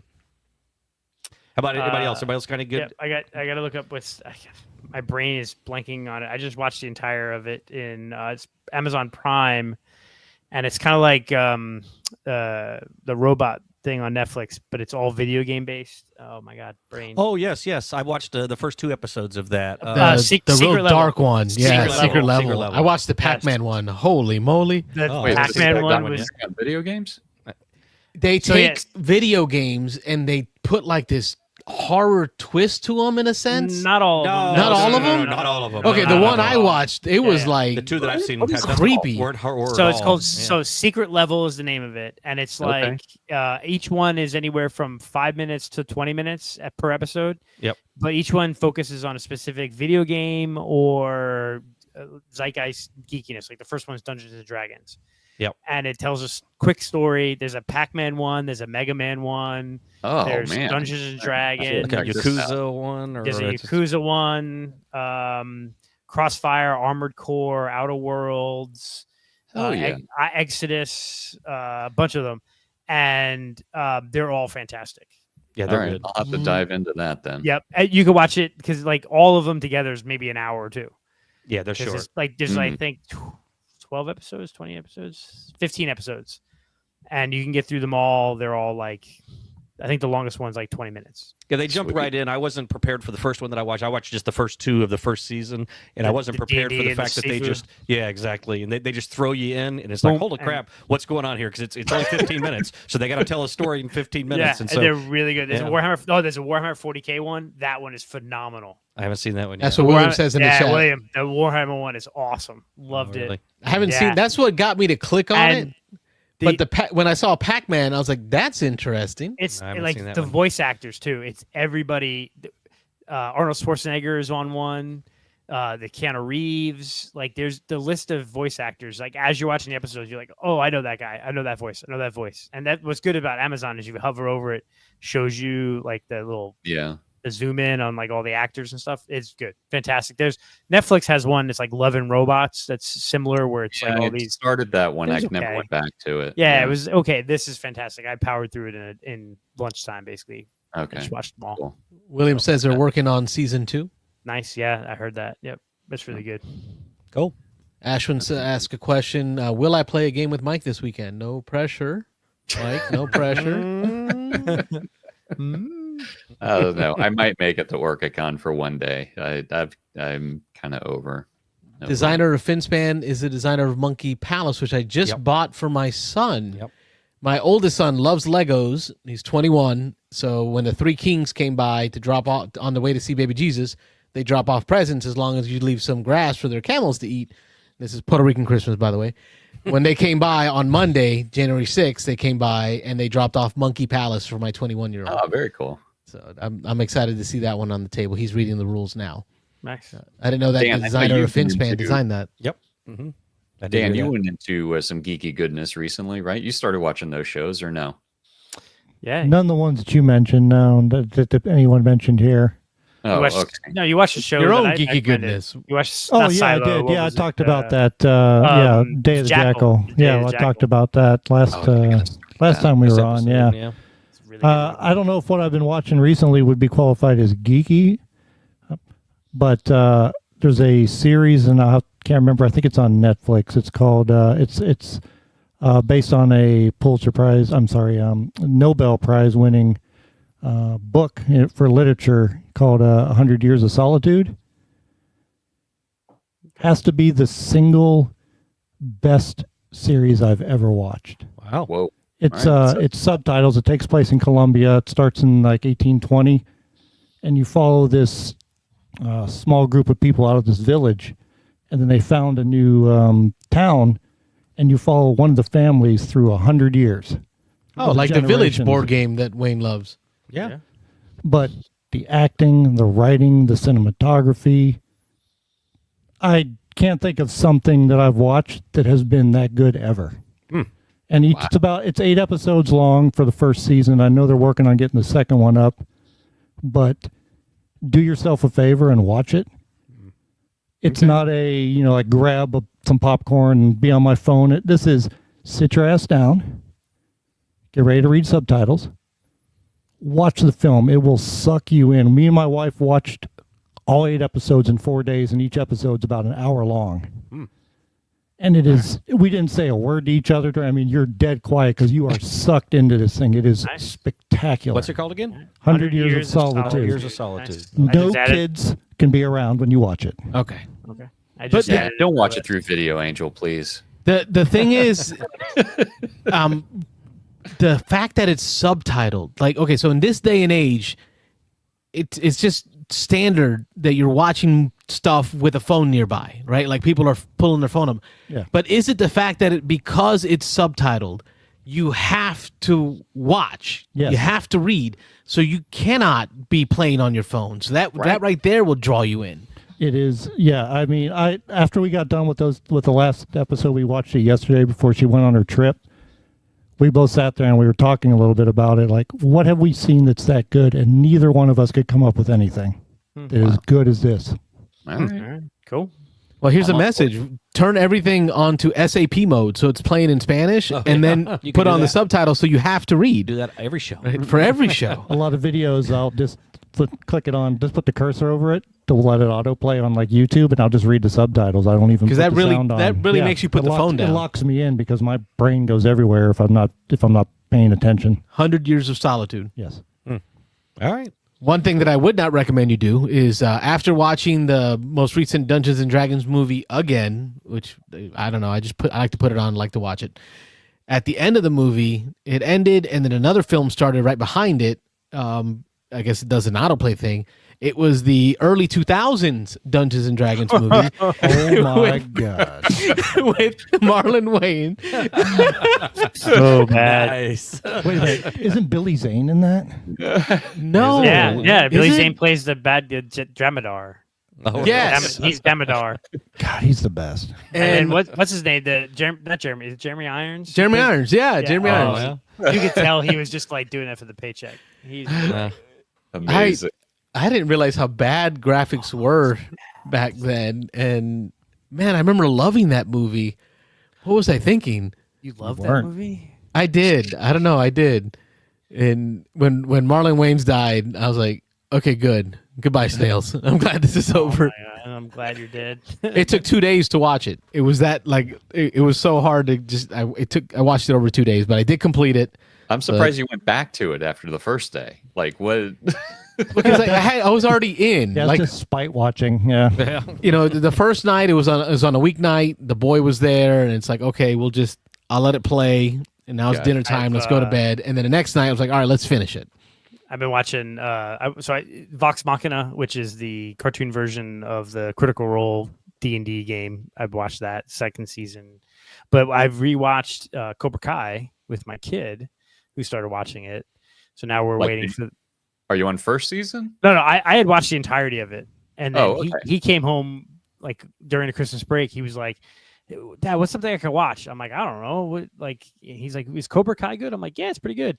And like over Christmas break, he watched the entirety of it twice. Like once he watched it once, and then said, "Let's watch it again." And then we started watching the original Karate Kid movies, and now we're like counting down until the second half of the thing. So I mean, my kid got into it. He loved Cobra Kai. So we Okay. watched it. I haven't started the last season yet. I've watched them all. Last they're year, good. They're fun. the last season, I didn't care for as much because they went into the whole cinematography went very soap opera-y, where it's got the high frame rate and it's just that threw me off. But so it's been hard for me to get back to the last season. I started watching Arcane. My Man, 21-year-old came home from Is that the League of college Legends and- one? Yeah, Yes. and Yeah, he we was started talking watching that about it. Yeah. So We're I a just couple. started We're a watching. couple episodes into that, 2-3 episodes. Or so. So that's what about three or four in for me, and so it's good. My 21-year-old keeps telling me, "Oh, it gets so much better. You got to keep watching it." So yeah, I'm waiting for it to really kick in. But I'm liking it so far. It's good. that's a good one. Yeah. A lot of good TV over this New Year's break. For Yeah. sure. William says the Vox Machina is great if you're a D&D player, and then Chad's still saying Dark Matter on Apple TV was good. Yeah, Dark Matter's good. Yeah, I got to finish that, and then Severance starts up in next week, right? I gotta watch the first season. The Rookie's back. I haven't gotten it yet. Yeah. New season of Rookies on. Watched that last night with Wifey. And then new episodes of High Potential are out. So Wifey watched that. Chad, he's throwing some shade at you over there, man. I think Chad's trying to protect us here. Says, are you guys afraid you wouldn't make it through an earthquake? Those shelves look so precarious. He's not wrong. As soon as I read it's that, like the camera kind of makes it look a little concave. Like everybody's like, Camera on that one. No, it doesn't. That shit is not like That's the way it that. actually is. It's all kind of leaning around us and bent. I've been afraid for my life for 2 hours and 15 minutes. Yep. ay Dios mío. Welcome, Chad, to the chat. Thank you so much. William, you asked about playing war games. I'm almost done reading the rules for Battalion. So super excited to get that to the table. Yes, I want to get some war games in. And on that note, that's going to wrap us up for another great episode. I want to make sure I call out our Discord channel. You can find the link in the description of this episode on YouTube and in the Twitch and on the Rumble. I think the description is on there. Our email is beansanddice@gmail.com. Send us emails. You want to send in pictures of your precarious game shelves? We'll be glad to look at them, and we can roast your shelves. Sure. Dan has offered his services of roasting people's list and game shelves. So that's at beansanddice@gmail.com. If you're on YouTube, make sure you subscribe. Make sure you hit like. Let your friends know about what we got going on here. And if you like what we are doing here, you can hit a little super chat, a little donation that way. We have our Venmo, we have PayPal, Cash App. Tell me how you want. You can tip us any way. Help buy us a beer. here We'll at the give show. Carlos's address. You can drop some cash off at his front door if you want. I take EBT. This weekend, for all the locals, if you're in the Tampa area, we got game day coming up. You can find that on the Facebook page and a little bit of information about that on the Discord. We'll try to post up some more. But we got that coming up Saturday at Alex's house. And so if you want to donate, I'll have my hands outstretched on Saturday if you want to donate that way. And then January. Between 10 a.m. and 11 a.m., Rob will just be in the front yard with his hands out. Look like the Jesus statue. Are you about to talk about next week? Yep, January 21st is going to be the 16th. One Voice. Oh, sorry. Go ahead. Yeah, 21st. One Voice, the Tampa Gaming Guild, and Beans and Dice are getting together to teach games to kids with cancer for One Voice. So make sure you check the chats in the Discord, or get with what is it? Tampa Gaming Guild. Yes. There you go. And they're looking for volunteers still to teach games. So they said they're still short on teachers. And so if you want to come and teach, definitely. I plan to teach. Yeah, get on there on the Discord and let them know they're looking for names of people who are planning to be there and teach. So. Yep. And then the 16th? Yeah, next week. Make sure everybody comes back because we're going to be talking about filler games. Filler games for next week. Filler games. What? So our topic are they? What are they? Yeah. What is a filler game? Terraforming Mars. All right. On that note, I'm Carlos. I'm Rob. I'm Mike. Filler games, Dan. And I'm Wayne. Thanks for watching the Beans and Dice podcast. Don't forget to like and subscribe. Don't you put that evil on me, Chad.